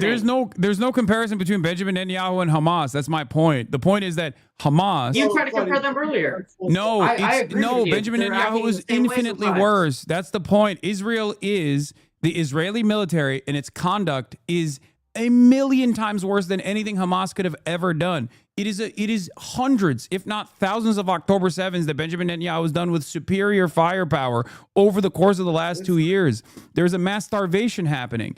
Israel is the much more powerful entity in this process, and it's backed by the most powerful country on the planet, the United States of America. Yeah. There's a I country think where bottom people- line, guys, on and the there's Folsom occupied podcast, territory we're where willing to people have don't have anyone right on the to planet. self-determination. That's just So that's the just only the way way to it think of is. it. All you have to think of it is in this way: you have the longest occupation in modern history, right? And you have a group of individuals that don't have a right to self-determination. They don't have a country, right? And it's been this way in Gaza since 1967. Okay, in Israel, it's a country. They're in the United Nations. They can vote in their government. These people don't have those rights. And guess what? Right now, there's a fence around them, and they're trapped there. It's not a one-on-one. You don't even have to. it's literally. Hamas is better than Israel. You don't even have to frame it that way. That's just the situation with the Palestinians and the Israelis, right? Who are like living on either side of that fence, and it's just like, guys, like I get what you guys got to be fucking stressed as shit right now, but like it's just like We're good. Trust. It's not. Steiny looks a little stressed. Get in trouble for anything else. You're right, Adam. I understand your I point. think the guy. I We do a still lot don't of know the comedy, guy in the We do a right lot of fun stuff. So you're right. We actually definitely didn't need to do But it. he People like seems to sleep absolutely on it. carefree right now. There is no I good love you guys. purpose. I There's watch no good so much purpose to stuff. interviewing Benjamin Netanyahu unless you're like literally there to fucking laser him or directly arrest him and send him to the Hague. I think only which one is of not them going to is happen under Canadian. any circumstance, especially not inside of the White House. So the only thing that takes the only thing that happens unfortunately, I here, think even it's if it's a the one failure on the overall, right. because of how fucking how intensely disliked Benjamin Netanyahu is, the goal for the goal on his end was to basically use your platform in the same way that they use another one on the CNN. So list. in a way, you guys Sure. turned into But CNN. I don't think that. that I his don't think name? that. We've already talked about this, but I don't think just Kyle as we platform Forgeard? people, they fall for everything the guest says. And this is the perfect example. of that. I know that, and they clearly aren't, and Like, and just people go are read the people are comments. going to be more mad at you guys as a consequence of like Of course. interviewing. Yeah, they're gonna be mad at us. Yeah, my point is Yeah. that if you're asking me about the morality of it, there were journalists that were implicated and also charged with crimes in the Nuremberg trials for literally participating and doing propaganda for the Nazis, right? So in that regard, if you were to ask, will there ever be a Nuremberg style trial for Israel? I don't know. Probably not. Okay. That doesn't mean that the crimes are not comparable. And that doesn't mean that your moral culpability in this regard is not close to what those guys did. I'm not saying that you guys are going to be tried in the Nuremberg style trials, but the moral culpability is still there for not, for conducting an interview such as this one. I can definitely understand your perspective, for sure. I just think that, that's just what we're going to do with the Full Send Pod. And I don't know, maybe we got to get a little better at grilling them, or maybe next time when we have a guest like this, we can hit up people like you, Hassan, and get what you would ask and stuff like that. But no, Benjamin Netanyahu is never entering the same room as someone like myself. If I were to be in that room, he would not do this podcast with you, or maybe they would assassinate me. Let me ask you something, Hassan. Why wouldn't you do someone from both sides? What do you mean? I mean, we've already debated this. But if you could do Netanyahu and do somebody else, why wouldn't you do that?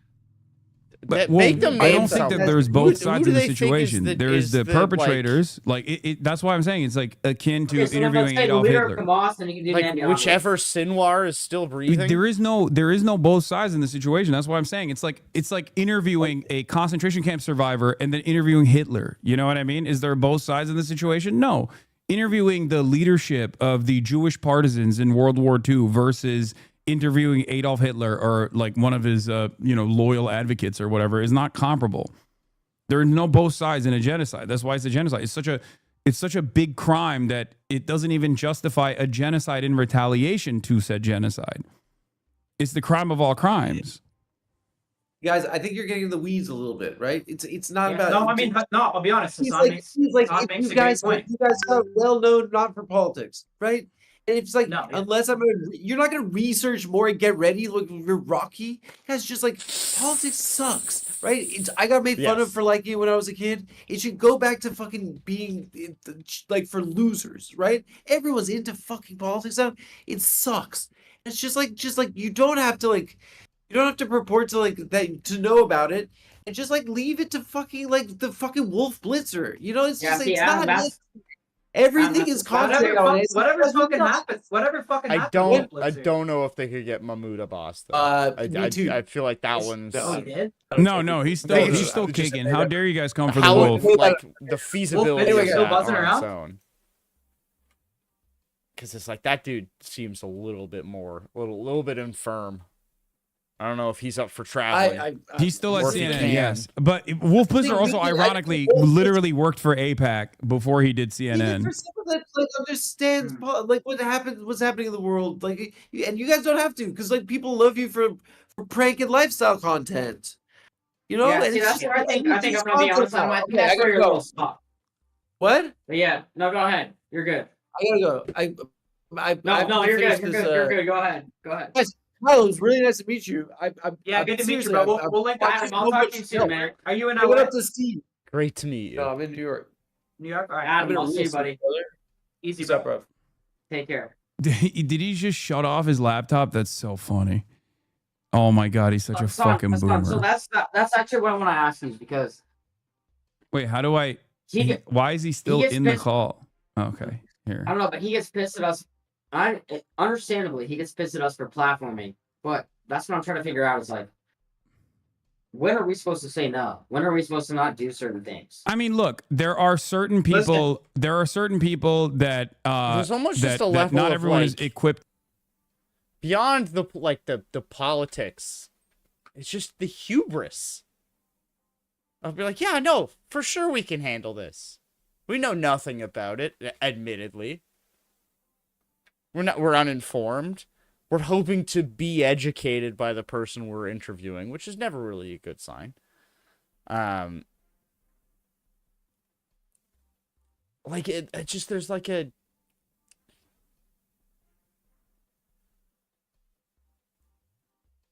it's not even saying no. It's maybe not. Yeah, but it's like the same, like being refusing to ask for directions sort of thing, where it's just like, I can just figure it out. Same, and again, with the whole, like, we all sort of think we could land a plane with a decent enough, like, someone from air traffic control walking us through it, where they're just like, yeah, we'll just wing it. We just figure it out. And we'll be fair, this is not a completely gendered phenomenon. It rears itself in different ways depending on the gender, but hubris is a sin that knows no gender. Enough to be able to usually dudes. It's not only dudes. Let's just we'll say talk to, because that conversation, instead of being a productive one, turns into one where they could just like do propaganda and use the platform that you have to get their message across. I would use the same principle for Nick Fuentes, for example, except with Nick Fuentes, he's a neo-Nazi, but he hasn't done literal fucking crimes like Benjamin Netanyahu has, while also simultaneously being a neo-Nazi of a different sort. So it's even worse than someone like Nicholas Fuentes, and I don't think that Nicholas Fuentes is appropriate to also platform in this situation. What do you think about the That's the other thing is I don't think the Nelk boys are like, we'd have anyone on, but I don't think they'd have Nick Fuentes on. I have a feeling they wouldn't do that. Well, maybe they would. Maybe they really don't have. It's all just content. It's all fair game. It's all like, it's just everything can get put into the content grinder, and you just got to keep pumping out that slop.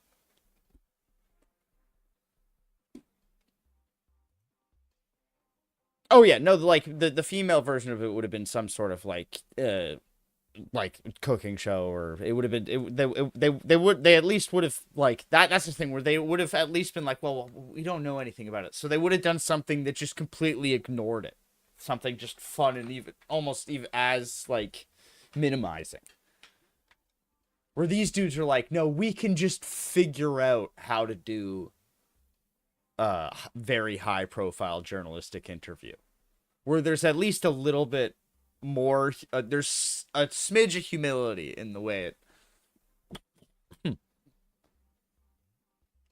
what is this?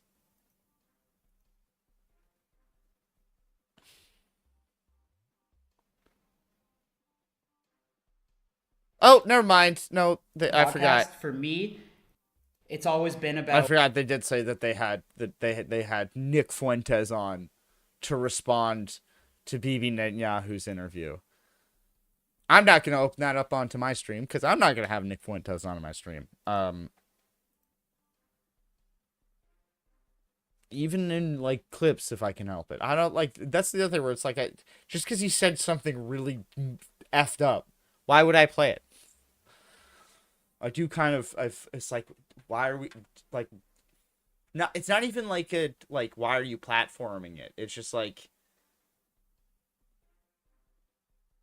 what's that 130 Rock clip? To what end? To what end? Why? What is the net benefit of doing so? Yeah, it was like what who did they say Fuentes? I can never remember any. That's my Zen power, is like, I'll maybe retain knowledge of some of these people for like a couple of minutes while I'm talking about them, and then once the conversation's over, it's just gone. There's anybody. Is there? What do you think about that overall? That's the direction we're gonna go, right? The reason why I think it's up to you guys, whatever you want to do.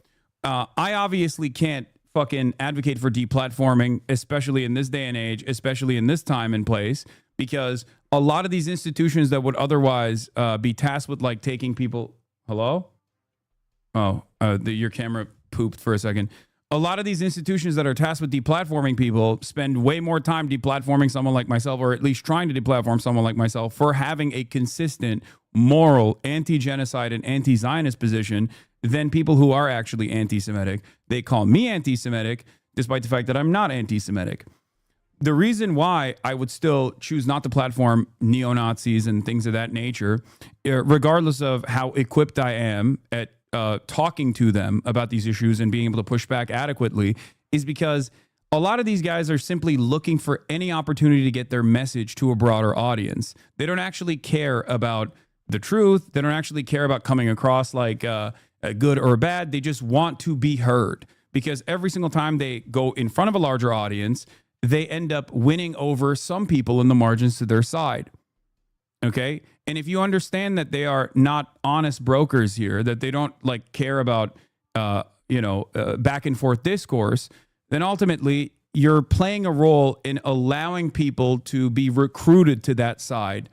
You're playing a role in getting more people to be recruited to neo-Nazis, to neo-Nazi groups.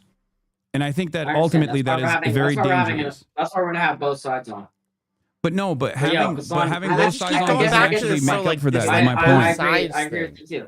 And then there's also no comparison to Benjamin Netanyahu on the other side anyway. For them, it's just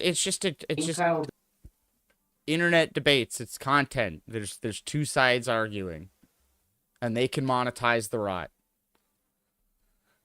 Disagree with a lot of things Netanyahu has done. We do not agree. But we stand neutral on this.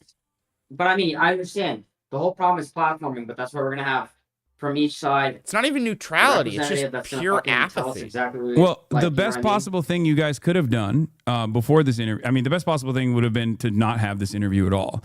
But the second best possible thing, if you were like adamant about having this interview, would have been to potentially. I'm sure this wasn't an interview that was just dropped on them. Like, it wasn't like they said they did it on like July 8th. I have a feeling like Netanyahu's like office or whatever didn't contact them like at 11:45 p.m. on July 7th. I'm sure they probably had a couple of days of lead time. They could have done some reading. Like they could have at least tried to familiarize themselves with it. Or like they said, even they're like, oh well, next time we'll come to I don't know if they should go to Hassan for like what questions you should ask. There's probably better people they could go to. But why didn't they do that this time? It's just one of those things where it's just, why did that not occur to you? And just the fact that didn't occur to you is just another reason on the pile of maybe don't do this.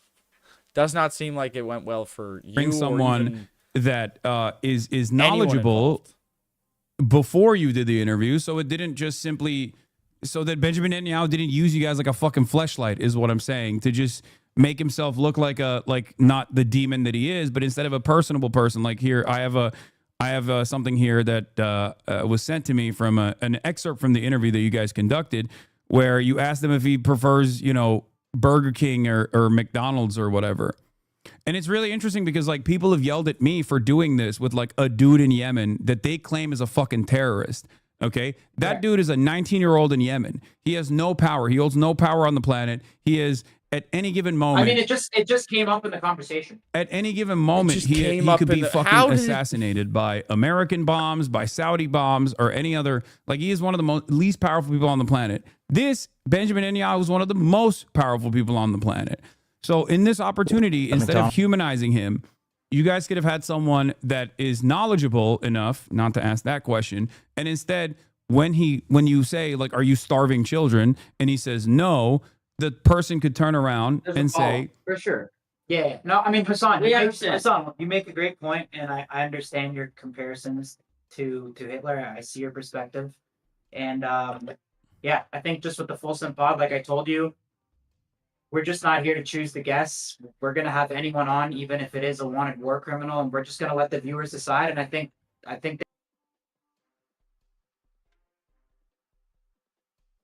And that's kind of the other, where it's like when they like, it's like an understanding of like what like neutrality and offering, even sometimes when you are reporting, you sometimes do have to present two sides or multiple sides. That's the thing with political reporting a lot of the times, is there isn't for sure one correct side a lot of the time. Like, you do still make editorial decisions. The Overton window is a thing. Like, if there are, like, it doesn't matter what I'm reporting on. There's certain people I'm like, well, they're called cranks. I'm not saying Netanyahu's a crank, but you make editorial decisions about, well, I'm not just going to talk to literally anybody. Nobody does that. Nobody will talk to, I don't think the Nelk boys would just let any dude off the street just come on their podcast and talk about whatever they wanted. There's editorial decisions you make about, like, the responsibility of certain sort, or like whether it's responsible to promote, to report something someone says. Just because they said something doesn't mean it's like it's going to inform people or make them better understand it. Sometimes you can smell bullshit, or that it's just sort of like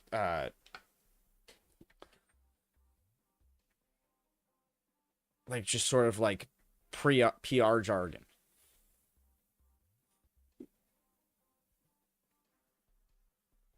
That's not actually, like, helpful to getting to any sort of accuracy.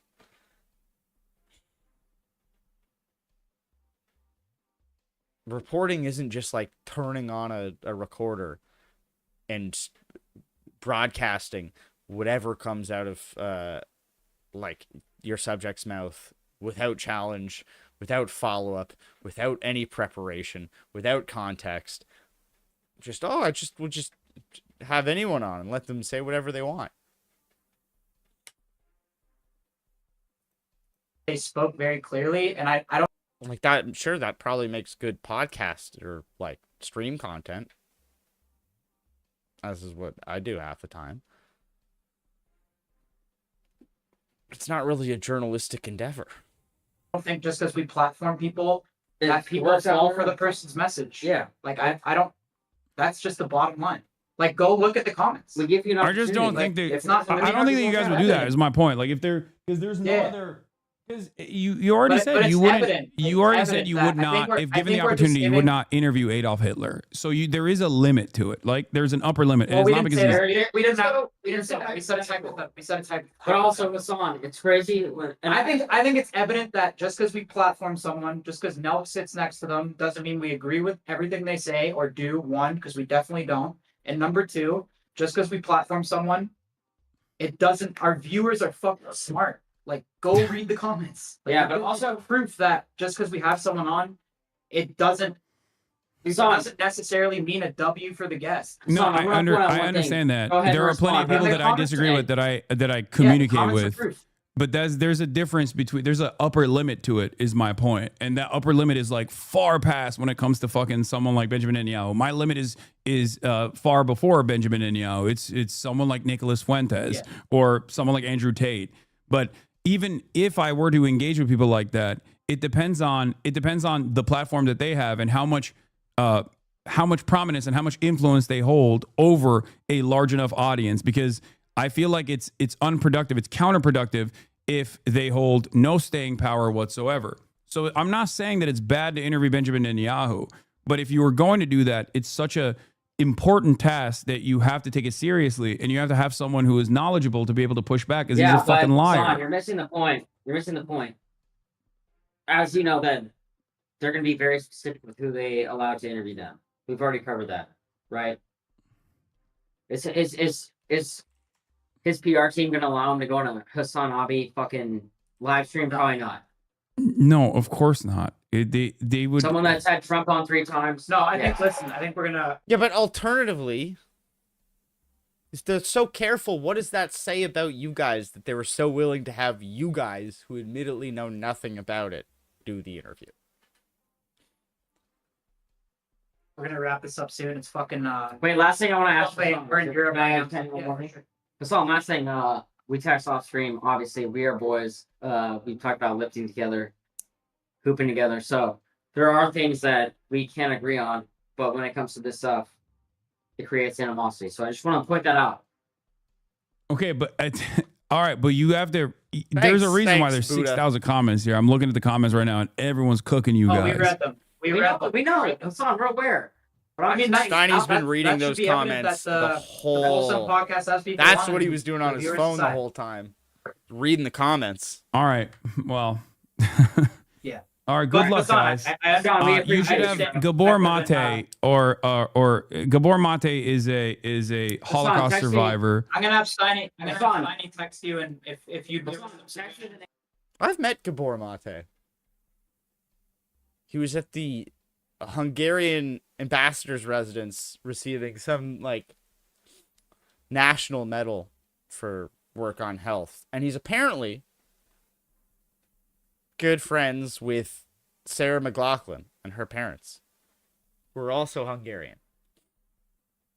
Random thing about Gab.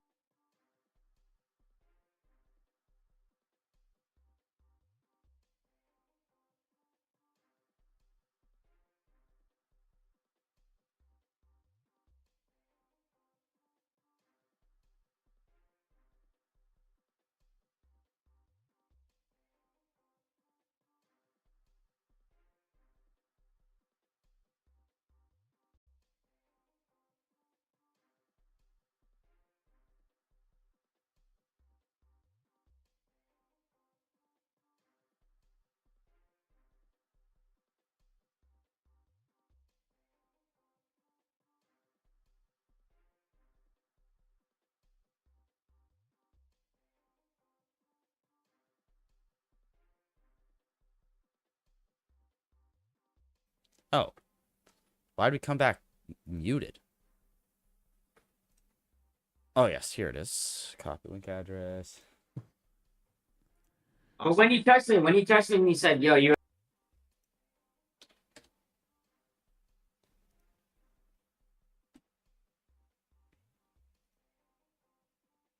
Oh, damn it! This is the first. They don't have to log in.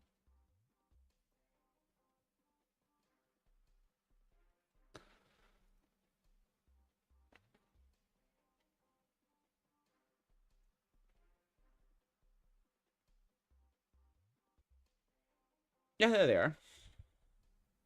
That's Sarah McLachlan's dad. That's her mom. Gabor Mate. No sound? Can you not hear me?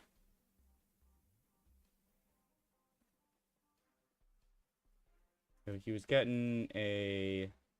Yeah. Hungary's Officer's Cross of the Order of Merit. Hell yeah.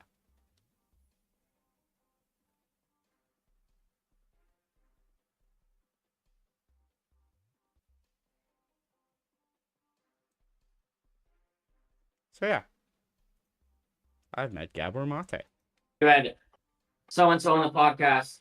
Exclamation point! Met was that more of a shock or? Yes, what was that? It was a shock. I was in the same room Shock taking factor. pictures, Okay. and I said Making hello sure. briefly, but Hassan, thank you so much. All right.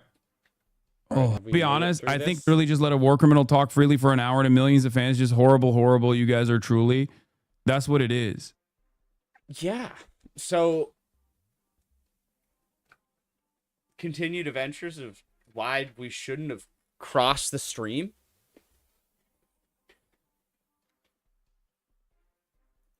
I don't think I've ever seen Sarah McLachlan live. Oh. I think I was muted on the stream for a bit. Okay. So. I had so much other stuff we were gonna do.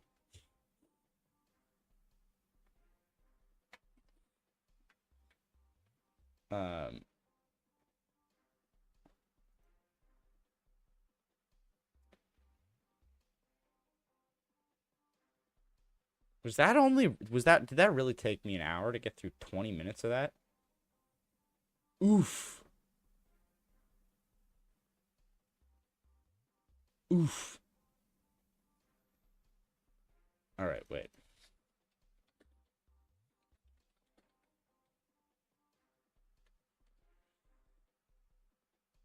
All right. So the next one, yeah, that was. Imagine Imagine if I had tried to watch an hour-long interview.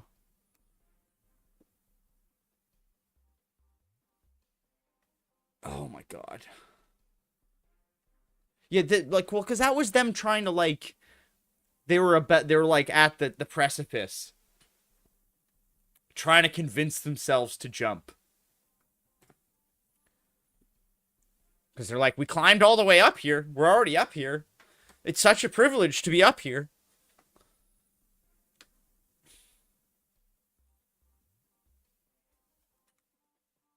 And it's just, like, it's not even, it's like, it's...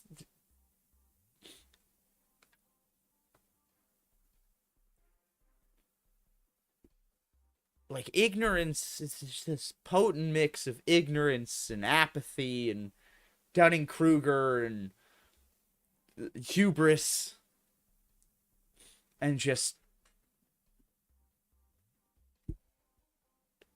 no even concept of an ethic. Just whatever keeps that content wheel turning.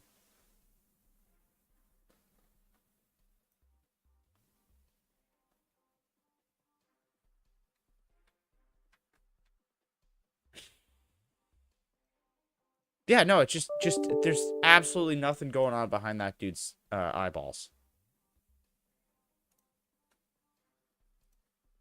Could not care less. Apparently not. Or maybe we send all of the ones without shame to the US. That might be what it is.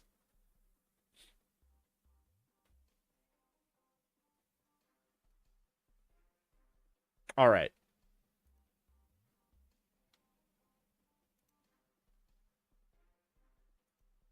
Just the big eyes, nothing going on. It's the one on the right. It's not Steiny that's Canadian, is it?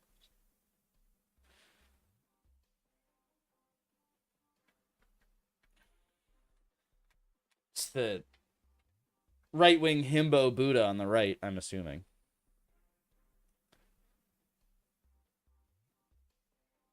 Or are they both Canadian?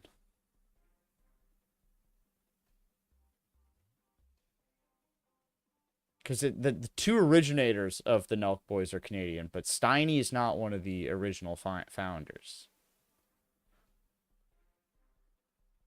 They're both? Is Steiny Canadian? No, Aaron Steinberg is not Canadian. He's from Denver, Colorado.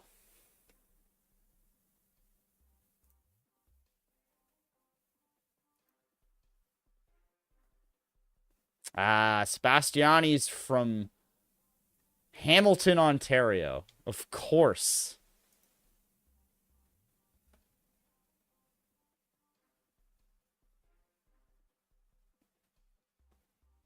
Where's the other one from?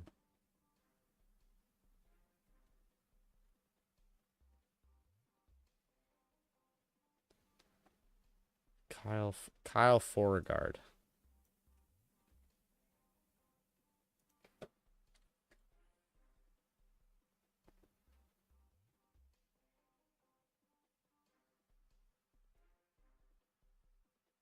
And Beauregard's from Mississauga. Hamilton and Mississauga. He said knowingly.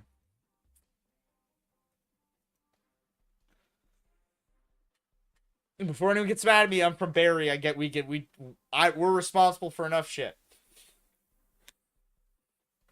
I'm just saying that because I'm glad they're not one of ours.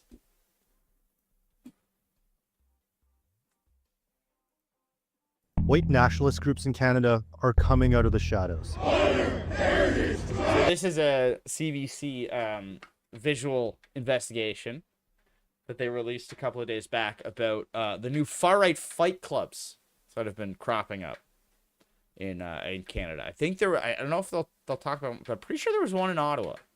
And if they don't mention it, I'm going to be kind of intrigued. And they're building their combat skills. These new groups are part of a global movement, calling themselves active clubs. In Canada, they have links to terrorist groups and extremist militia-like organizations. And they try to hide where they are. They blur their faces and hide their surroundings. We dug through their social media channels and investigated hundreds of videos and images posted by these groups to reveal who they are and where they train.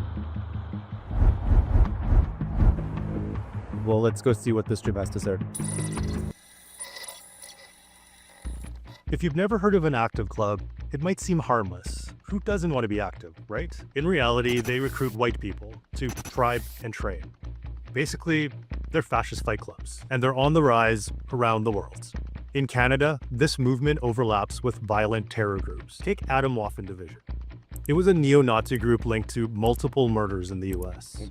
It was listed as a terrorist entity in Canada in 2021. That's when many former members joined active clubs. And as we're about to show you, there's a bit of a theme here. This is probably one of the fastest growing far-right extremist threats in Canada. Now, these groups say they're not looking for fistfights in the streets, yet they often refer to a looming global conflict and a time when civility will be unnecessary. These are people that in many cases are training for what they believe is to be an upcoming race war. The potential for violence and the potential for something catastrophic to happen is extremely high. One of the main groups behind this mass demonstration in Toronto is Nationalist 13, or NS13, based out of Hamilton, Ontario. Members are open about their views. In this video from NS13's Telegram channel, one of their members poses with a Nazi lighter. On Hitler's birthday, the group called him one of the greatest men to ever live, saying, "One day we will see his vision come true." So in a post like this, even though there may be no mention of the Jewish people, when they're referring to Jews, and in this particular case, anti-Semitism would clearly fall within the scope of the criminal code prohibition. So you think this is hate speech? Yeah, I think a lot of what's said in the posts that you provided me with would constitute hate speech under the criminal code. And these stickers that they put up in Hamilton's parks say National Socialists, Nazis. And here's where we find another link to a terrorist group. The Canadian Proud Boys disbanded in 2021 after they were designated a terrorist entity, following the January 6th US Capitol riot. This is Brandon Lapointe. We find him wearing a Proud Boys shirt in multiple images. He's now a prominent member of NS13, and we match his tattoos, rings, and his shorts in this image posted by the group. We locate where they've been in Hamilton, in city parks, like Myrtle Park, here. You can see that this building matches exactly. We went to this location and every other to confirm ourselves. They've been sparring in broad daylight, like in this video from Gage Park in Hamilton. You can see the bathroom Hamilton here again. And dome here match. Yeah, this is Gage Park. Oh, shoot. And that's even closer towards the children's garden specifically. Ugh, that's really upsetting to see. Yeah, I think it's a serious public safety concern. The rise of extremist organizing is a national security threat. So public parks are one thing, but we also find them in privately owned gyms, which they try to hide by obscuring the images they share. Nationalist 13 have a ton of pictures at this gym, with members often sparring or posing in the boxing ring. In another photo from the gym, this NS13 member is wearing a Will to Rise shirt. Will to Rise is a clothing brand that markets itself to active clubs. There aren't many clues visible in these videos, but we spot this one. In this video, you can see the edge of this boxing glove decal here. It matches up with this promotional video for Amazing Fitness, a popular and family-owned gym in downtown Hamilton. Jesus. The ring and the windows match too. And Hamilton upstairs again. in the weightlifting section, this portion of the wall matches exactly the area behind the man in the Will to Rise shirt. Remember Brandon Lapointe, the NS13 member we identify? Here he is at Amazing Fitness. So we drive to the gym to share our findings. The manager says he had no idea this was happening. A few days later, he sends an email and tells us, "We have no affiliation whatsoever with these individuals or ideology, and we categorically reject any form of hate or discrimination." The fact that the gym owner doesn't know that they were training doesn't surprise me at all. It just goes to show how manipulative these groups are, that they are going to lie about what they're doing. I'm very impressed by this. I didn't know how because I didn't realize they're like doing some like triangulation stuff to figure out like by little symbols in the background. This is some real good now let's switch gears for a second. Besides Nationalist 13, there's a new group called Second Sons. Or I guess you don't have Second to do that Sons much doesn't shoe call leather, themselves an active club. You gotta have people on They have the same MO. It's an offshoot of Diagolon, a group that's on the radar of Canadian law enforcement, which considers them an extremist militia-like organization. And Second Sons and Nationalist 13, they actually know each other. This is Alex Friend, a prominent member of Diagolon and now Second Sons. We're doing a great space with the guys from Nationalist 13. Friend is also an open white supremacist. It's very simple. No Jews. No Jews. Here's Vren posing at a gym that we identify as Hammer BJJ by matching up the wall padding and light switch with images from social media.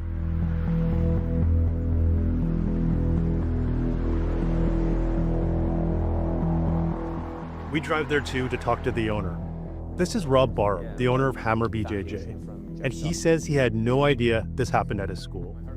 I don't affiliate myself with any sort of white supremacy groups or any sort of supremacy from any faction, any race, any culture. I have a firm policy that I don't want those types of behaviors or those types of energies in this place. I'm trying to protect that and trying to foster into something good for, you know, the kids of the community that can come here and better their life. This is something we're seeing happen across the martial arts community, is this kind of insidious growth of far-right influence within it. And to see something that is so positive to me and many other people being co-opted like this, it's not something I like to see. Second Sons also posted a photo that they say is from Hamilton. But that's not accurate. This photo is actually from Niagara, from this Brazilian Jiu-Jitsu gym. Niagara BJJ Well. Again, we go and share our findings. They told us they didn't know Second Sons had been training there. And now that they know, they're not welcome there anymore.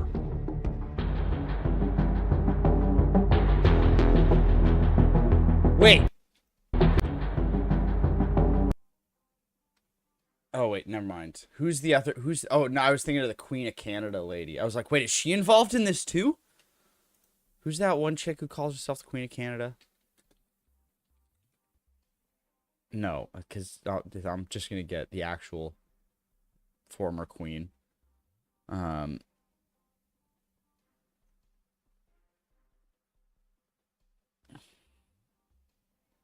This lady.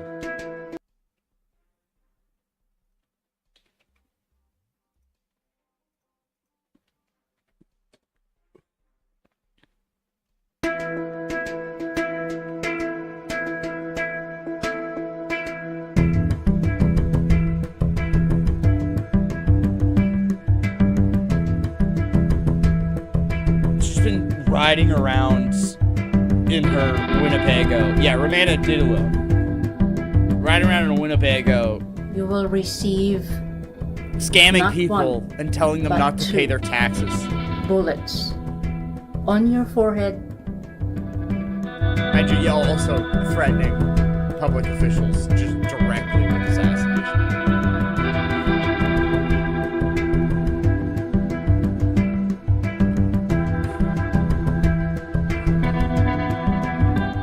I spotted and like someone, any good and cult, they they're actually just had their finding phone, abandoned and they were taking buildings to pictures. squat in. They probably have 1,000 pictures of me. How does that make you feel? Awful. It's like I haven't done anything wrong.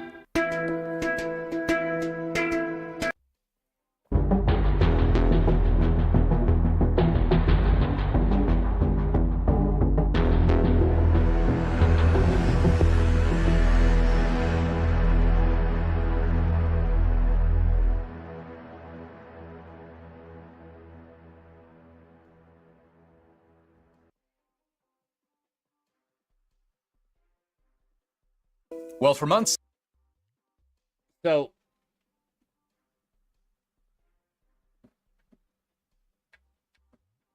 yeah, they're because there was an Ottawa active club, and I'm trying to that was the other part where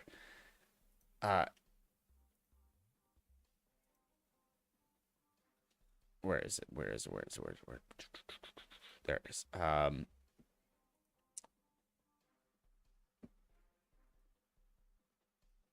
Rachel Gilmore, independent journalist. She is. I'm mad about. I don't. I was gonna say, is she? I was gonna be like, is she mad? Is that? But from her own words, a little bit upset about the reporting we've just seen. Which I'll say before I've already watched this. Well, she has a little bit of a point. This is a tendency of the CBC that they have displayed in other instances. Something. CBC just dropped this huge investigation today. An investigation that exposes something I've been reporting on for like well over a year. To the point that the screenshots in their story are the same ones in this YouTube video I posted a week ago. Here's another one from the CBC story. And here it is on my report that touches on the same group from 2024. In fact, the two groups that they focus on in their piece are ones that I have covered extensively, which has led to them posting about me a lot. And have even tried to use my reporting to make themselves look cool, I guess. Finds active clubs as, quote, white nationalist extremist groups that emphasize physical fitness and hand-to-hand combat skills, and they appear to have ties to and gather I don't know if publicly this is with members what's of going. other Oh, Canadian okay. active clubs. And they're Maybe not it's just the subtle loading, about but the I was just nature of what laughing they're at doing. how like the Meanwhile- videos they get like increasingly more mangled because they've been like copied and downloaded and re-downloaded over and over again till they're at like 10p, not 1080, just 10p. While they're getting more and more It's just- organized in really concerning There's ways. 4 pixels in that video left.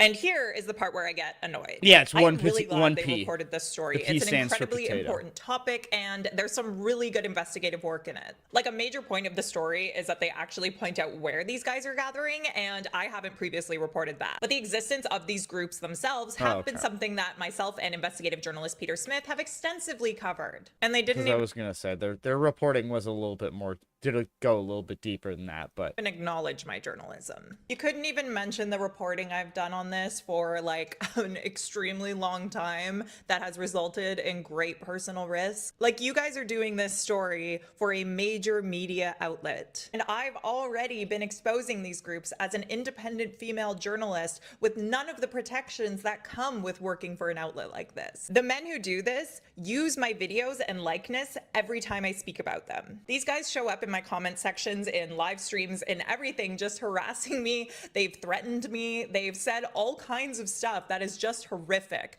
because I did exactly what you're doing here. I know that this could seem petty, but I need you to understand what a huge difference it makes in your career as an independent journalist when you get credit for the stories you break. Through not even referencing my previous reporting on a topic that I've been covering. and I don't know if this is she's not, and it's like, this is not even just about this story. This is a thing I experienced when I was working at a local newspaper in Wakefield, where there'd be stories I had been covering for a while in the local community, and then all of a sudden it appears on CBC, and there's no reference of like the previous reporting that had happened about it, and especially when the story would come out 1 or 2 days after my story was published. And I've heard this from plenty of other independent or like local journalists where the CBC will do this, and it's like, well, it just, and because of the size of the CBC's platform, it's just like, well, then then the CBC gets to be the one who made it a story, even though you've been doing the legwork and the actual groundwork. But because it until all of the eyeballs are on it from the CBC, it's not a story, and it can be very annoying, to say the least. So, yeah. For an extended period of time, they're erasing. And it's for sure something I do it when I report on stuff, where it's like, if it's been reported before and it's something I learned about specifically from someone else's reporting, 100% I'm putting it, I'm going to link to it. it. And CBC kind of has a bad habit of doing this to a lot of independent journalists, because I'm not the only one who has covered this issue. Like, this is an investigation in collaboration with the Fifth Estate. As someone who makes my living off of subscribers and off of my name, it really would have made a difference if I just got the tiniest shout out. You guys should definitely read the piece. It is really good. But the two groups that they focus on are groups I have been covering for like a really long time. And I've got the screen recordings of the threats they've leveled at me to prove it. I don't care what happens to you. If you got ganged to death by Indian migrants in the street, I would laugh. I wouldn't even stop them. I would just stand there and go, well, nature's a Such playground, a isn't pleasant it? character. Anyway, sorry to Jeremy vent. I just Mackenzie is, isn't he? was really upset when I saw this. Why do you And think I work- CBC does it? I think it's just sort of like a, I don't know. It's I think it's just so they don't have to link out to other sources, or they just don't do it.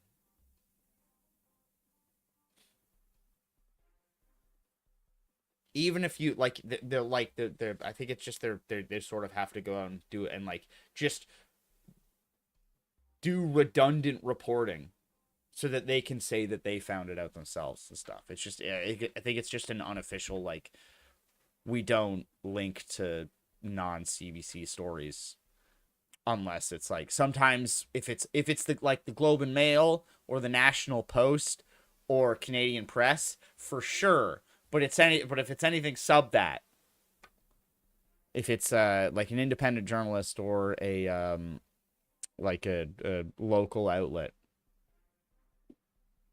they don't usually. They very rarely do. Work really hard on my journalism, and it's just because they don't have to. I think that these crediting issues are ones that impact a lot of people, and I've screwed it up before too, but I'm not just going to take it lying down. What do you think of all this? And not to continuously beat up on the CBC, but they also didn't have a great day today either. Because we've got new developments in the Travis Danraj, I guess, lawsuit. I think he's bringing up a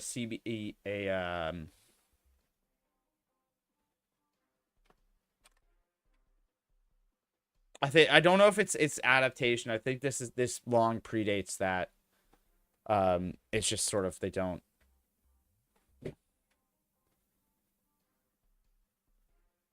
Yeah, it just sucks up a lot of the attention and the eyeballs.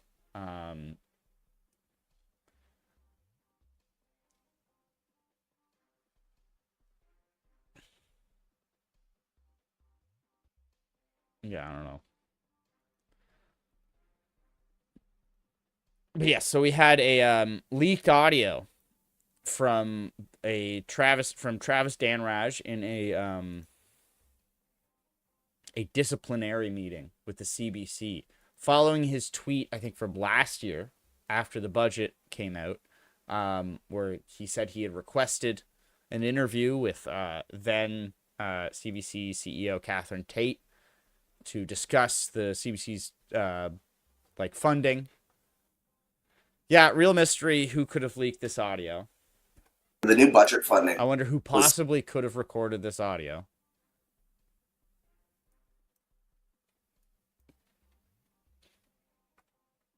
We'll never know. And it's such a difficult thing to guess at. Who possibly could have recorded this and provided it to the National Post.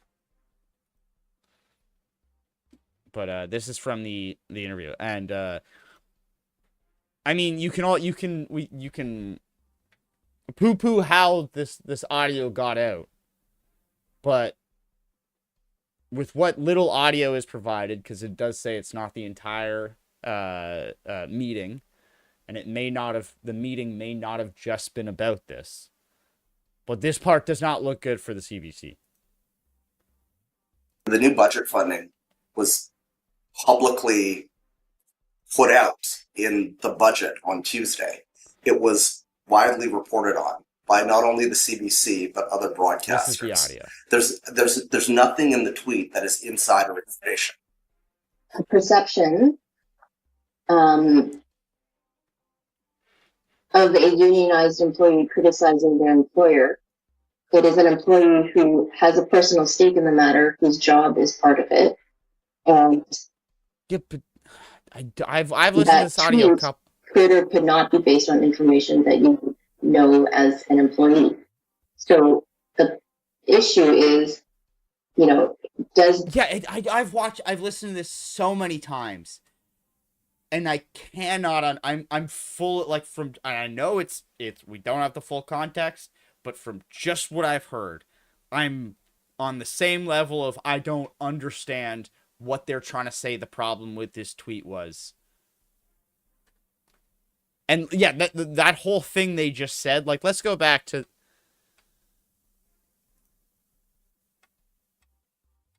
so the perception of a unionized employee criticizing their employer. It is an employee who has a personal stake in the matter, whose job is part of it. And that tweet could or could not be based on information that you know as an employee. Like, are they trying to imply he was like trying to do like use insider information to harm the CBC's financial standing? I've listened to this so many times. I do not get it. And maybe that's kind of the point. So the issue is, you know, does this post meet the standards of integrity? Does it meet the conflict of interest and the code of conduct? Yeah. Those are the questions. And I mentioned that it's a union employee criticizing their employer. Somehow, like, that's a conflict?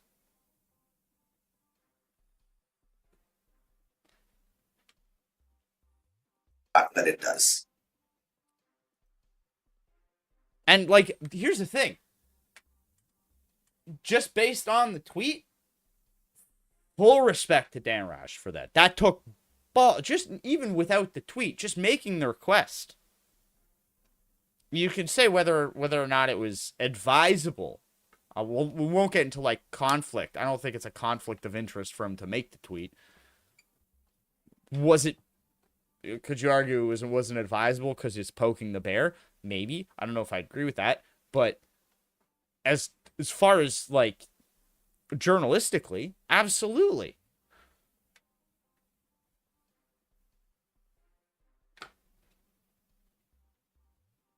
And I think there is journalistic merit to tell the public that an anchor on CBC requested an interview with the CEO of the Broadcaster Corporation about the budget specifically and the CBC's budget, and they said no.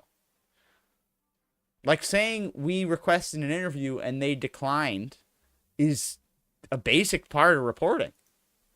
Do you understand the concern with this post as it relates to the principle of integrity? No. Yeah, I don't either. I really don't. I don't. And again, Andre, like, I find it problematic that we are in a meeting where we are discussing something that is in the interests of the corporation. So I'm not seeing the separation right now between the journalism and the interest of the corporation. I see how it would be in the interest of the corporation for this tweet not to be out, but I don't see how journalistically it's not sound. Very good point. That's the kind of, like, disconnect that I'm having right now. CBC, the corporation. That's a bad tweet to me. That's why I would say it's, like, maybe not advisable because you're going to piss off your employer. But that's why I respect it.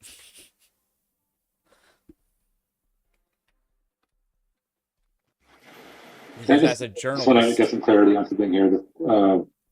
because the tweet came out of a request for an interview that came from the team for the show, and so I didn't watch the show that night. So was there coverage of the budget, or was there going to be coverage of the budget, or was that not part of the?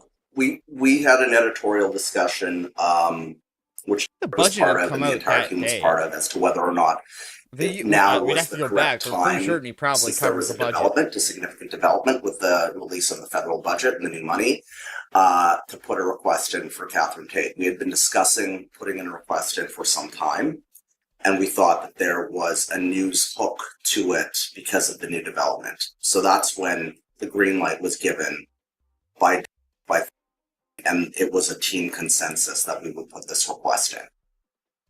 And it was delegated that task.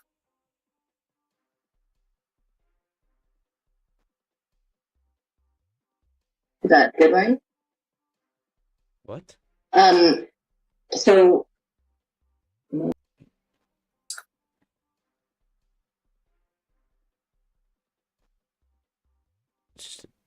Dead is that air. good, Ryan? So This is such a weird call. answer that. Because the aspect of it where it's like the CBC didn't want right-wing voices on the show, I find a little bit suspicious, considering for about 2 years, David Cochran ended Power and Politics with, we requested a conservative to come on the show, but no one was made available. And I think like people like Lisa Raitt, Kate Harrison, I would say Tim Powers, but I already got him in trouble for calling him a conservative.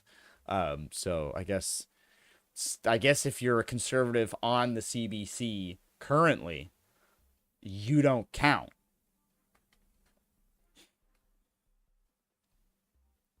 So the question is like, who specifically were the conservative voices that were not allowed to be brought on the broadcaster? We talked about the protocols, considerations when CBC journalists. Well, maybe I haven't. What's your understanding of the protocol and considerations when CBC journalists are covering the CBC? It's the JSP statement again. Clear editorial separation. Clear editorial separation. Yeah. Yeah, clear editorial separation. So those who have the interest of the corporation should not be influencing reporters. Yes. How did that tweet contravene that? Yeah. And if that is happening, that kind of goes against, because it kind of feels like the meeting is what's doing fundamentals of the public broadcast. So other aspects of the DSP, as I mentioned, which is that principle of integrity and the perception of who has a stake in the market. Who has a stake in the market? Real perceived impartiality, because as I mentioned, you are employed and you're criticizing your employer. Yeah, so that goes.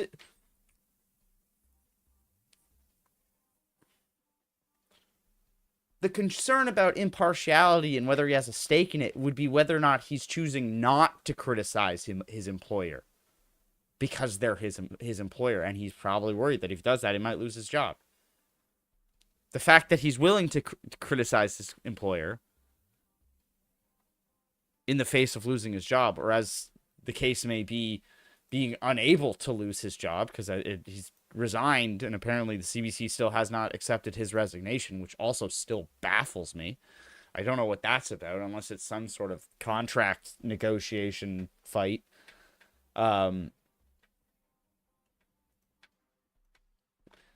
it's again, whole thing is baffling. And the CBC did not exactly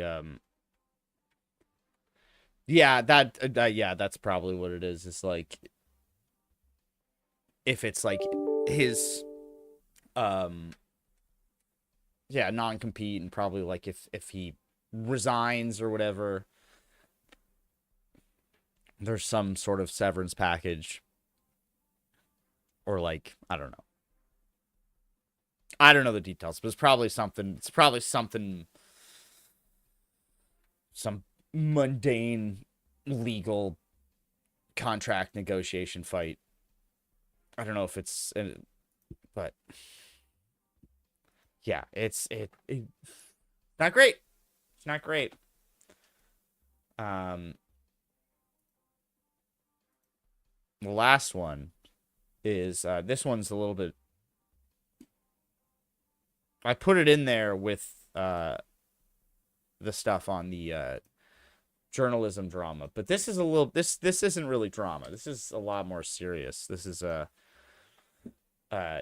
journalists being basically gang stalked by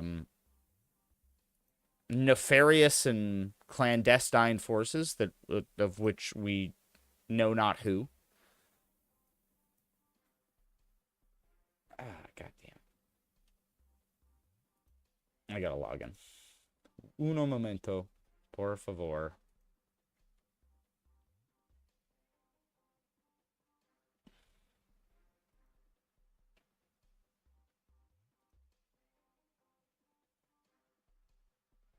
Come on. Oh yeah, it's already 10:30. Have a good night, Rogan. Thanks for hanging out.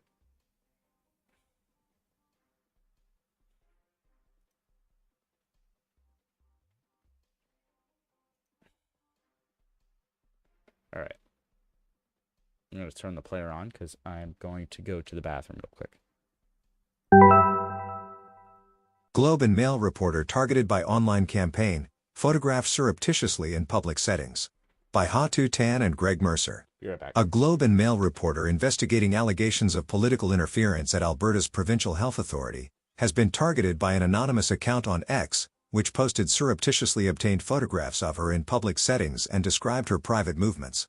Pictures of Calgary correspondent Carrie Tate meeting two women, who were former political staffers in the government of Premier Danielle Smith, were posted earlier this month by an account calling itself The Brokedown. Details about the photographs were also posted beforehand by a podcaster, who made references in a video to a meal that Ms. Tate attended. He confirmed to the Globe that he was supplied with the photographs in advance of their posting on X separately. Someone disguised a phone number to look like Ms. Tate's mobile number to make calls to multiple people. One photo, posted on July 10th, showed Ms. Tate with one of the women in a park with a dog. In another picture, posted 2 days later, Ms. Tate sat with another woman on a patio at a Mexican restaurant.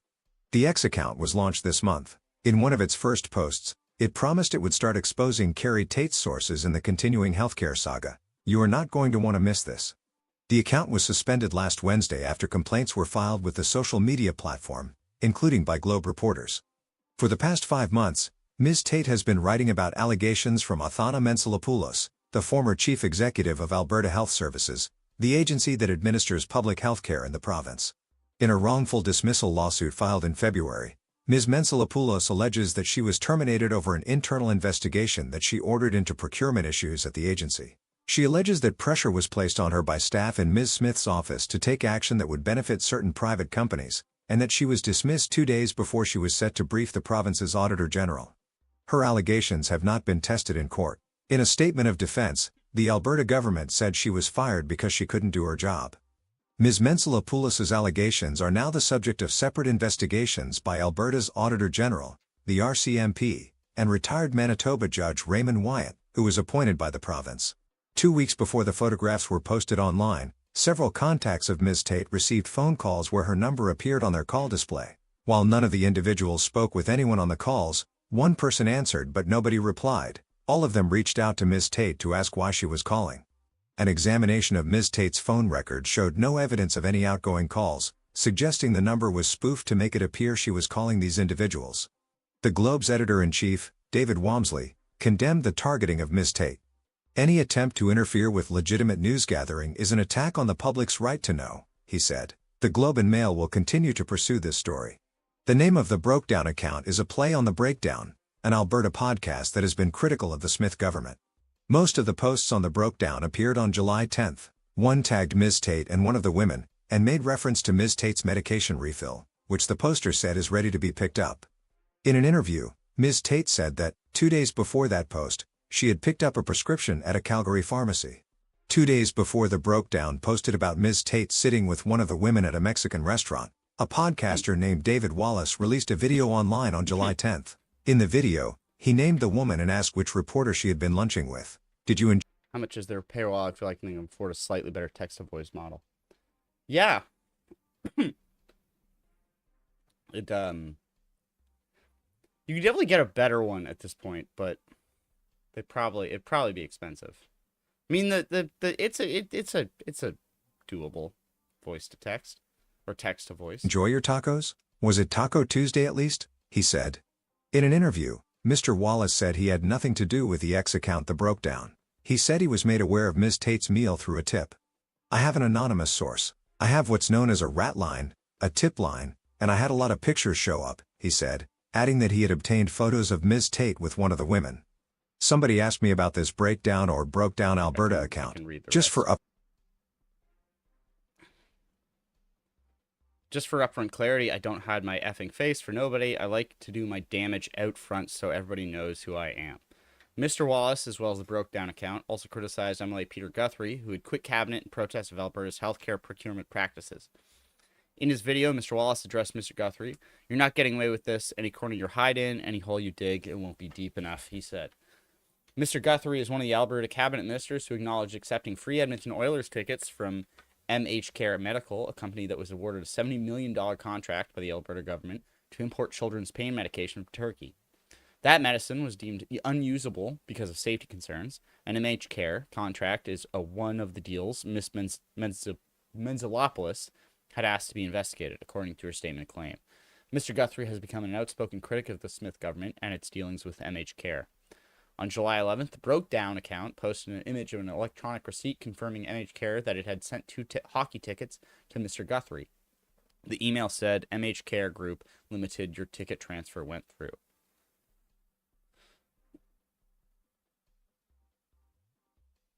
In response to questions about the image of the ticket transfer receipt, MH Care said in an emailed statement, "No one affiliated with the company has, to our knowledge, ever engaged directly or indirectly with this account."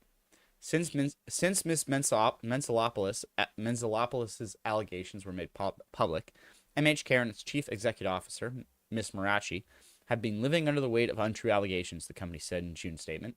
Miss Smith's verified X page viewed some of Mr. Wallace's video, according to the watch history on his account. The Premier's office has no involvement with this account or Mr. David Wallace, Ms. Smith's press secretary, Sam Blackett, told the Globe in an email. He said that Ms. Smith's social media presence is moderated by various staff members. He declined to comment when asked if Ms. Smith had concerns about efforts to intimidate people with the journalists in Alberta. Smith was asked about this today.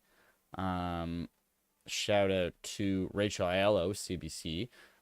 She asked about the story, to which Smith answered, "I condemn it.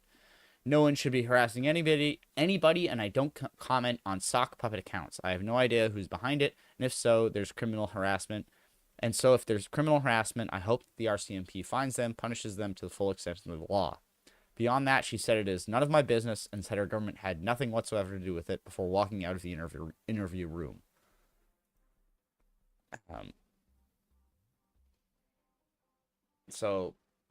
Smith's press secretary, Sam Blackett, said that Miss Smith's social media team already read that. Premier's office does not comment on the random postings of anonymous social media accounts that it has no involvement with. Catherine Marshall, a lawyer for the 2 women who appeared... Is that the same one representing Dan Ratch?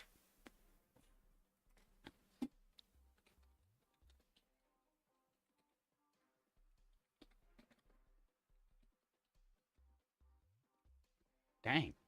She's busy. Business is booming. Lawyer for the 2 women who appear in the photographs alongside Ms. Tate said her clients have also received threatening text messages, which she believes are part of a stalking effort to prevent people with links to government from speaking with journalists. She said the Mounties have been contacted. A spokesperson from the RCMP in Alberta said they could not confirm this. Is it Hamish?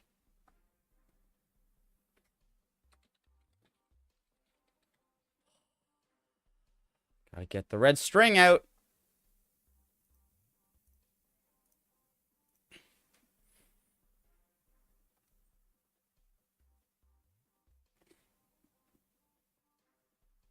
She said the Mounties have been, there's like 100 people who live in Canada. Never let anyone tell you it's like 40 million.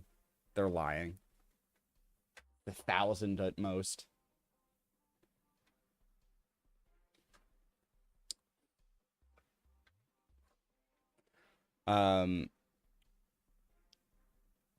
So I believe that there is someone either on their own or working with a group of others who are clearly engaged in a campaign of harassment and intimidation of women who are either currently work for the Alberta government or formerly worked for the Alberta government, Ms. Marshall said in an interview. I can tell you my clients have done nothing wrong. Journalists are allowed to have friends. They're allowed to go out for drinks with people and go to dog park with people. The photos themselves don't illustrate that there was anything wrong that happened, but my clients are obviously disturbed. This is extremely disturbing. She said the photos posted online appear to have been taken through private surveillance, an expensive and time-consuming process. Whoever hired this person or people to conduct this surveillance is clearly motivated to put a chill on Miss Tate and anyone who might be thinking of speaking with her, she said. You've got to start thinking about, well, what is she writing about, and who would be interested in silencing her, Miss Marshall said. I wonder what she could be implying there. I wonder. Me as a view from nowhere reporter, I can make no guesses as to what she could be talking about there. Mr. Wallace has been involved in previous political controversies. For example, in 2022, he told a Canadian Press News Agency that he'd been hired by a former Alberta Justice Minister to obtain a CP reporter's phone logs. The reporter, Alana Smith, now works for the Globe. Last May, Mr. Wallace posted a video saying that it wasn't the former cabinet minister who asked for the phone logs, but an intermediary, whom he did not name, who had approached him. Hello, shalom, incipients. I'm mad about something. All right. Oh my God. I think we got through everything.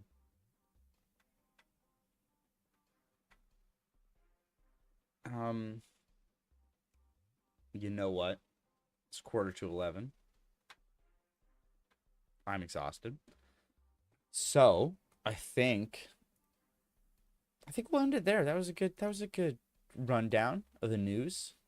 Sorry you just got here, incipients, to run away like that. But it's a work night again. So I gotta go to bed.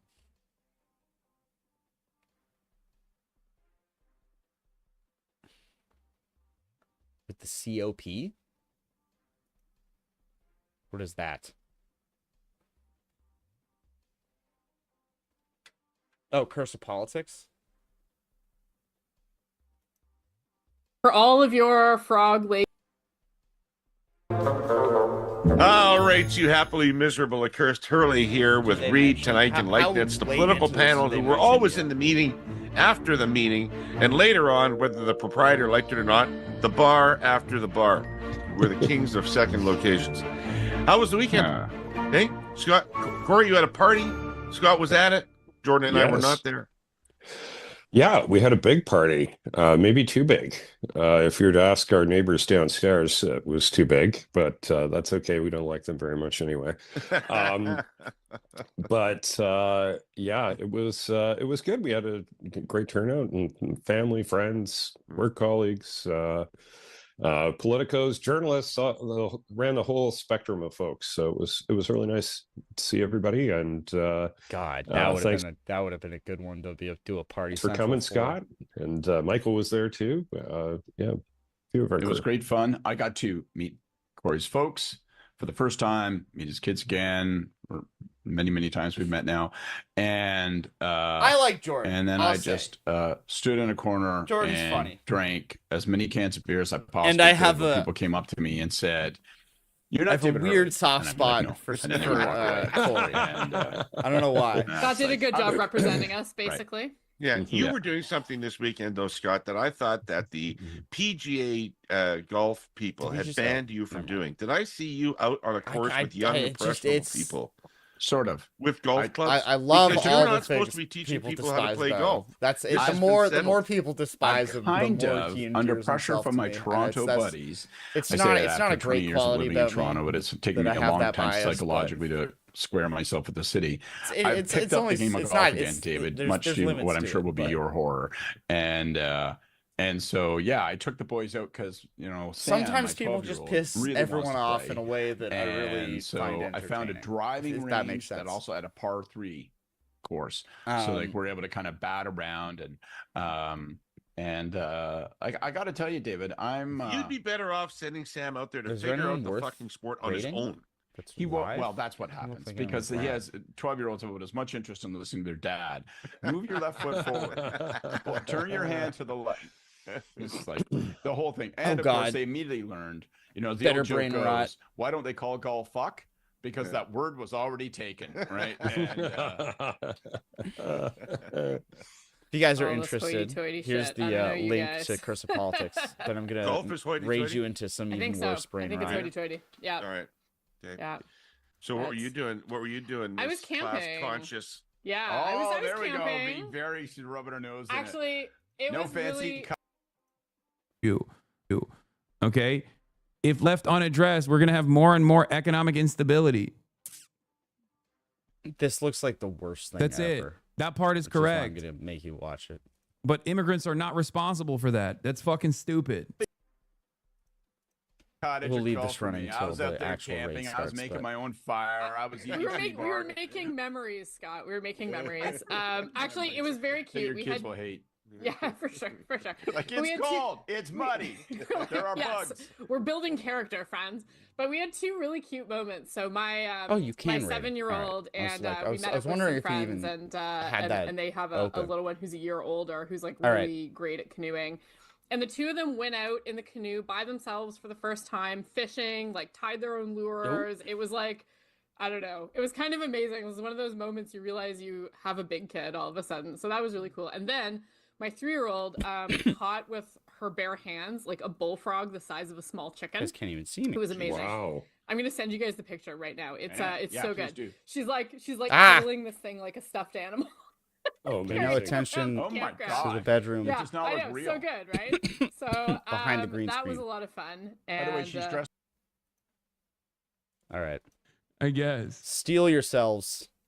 Tell you how you're wrong. Because you're ignoring the fact that when immigrants come into an area, they spend money. They create jobs through their presence. 1/5 of their monthly income leaves Have a good night, everybody. That's a good thing also because you don't This like was- USA this was a foreign good aid. stream. So this is Enjoyed the it. point. They create Don't jobs. I assume came that. into Talk this to you guys country. later. Bye-bye So now. far, every one of my assumptions. Like, if you think there's 2 tiers of labor, okay? You got laborer Into and then you got YouTube, Mexican. Then make there's the like 2 of Mexicans you laborer, for okay? most of Put the them in the stream, labor which is class great.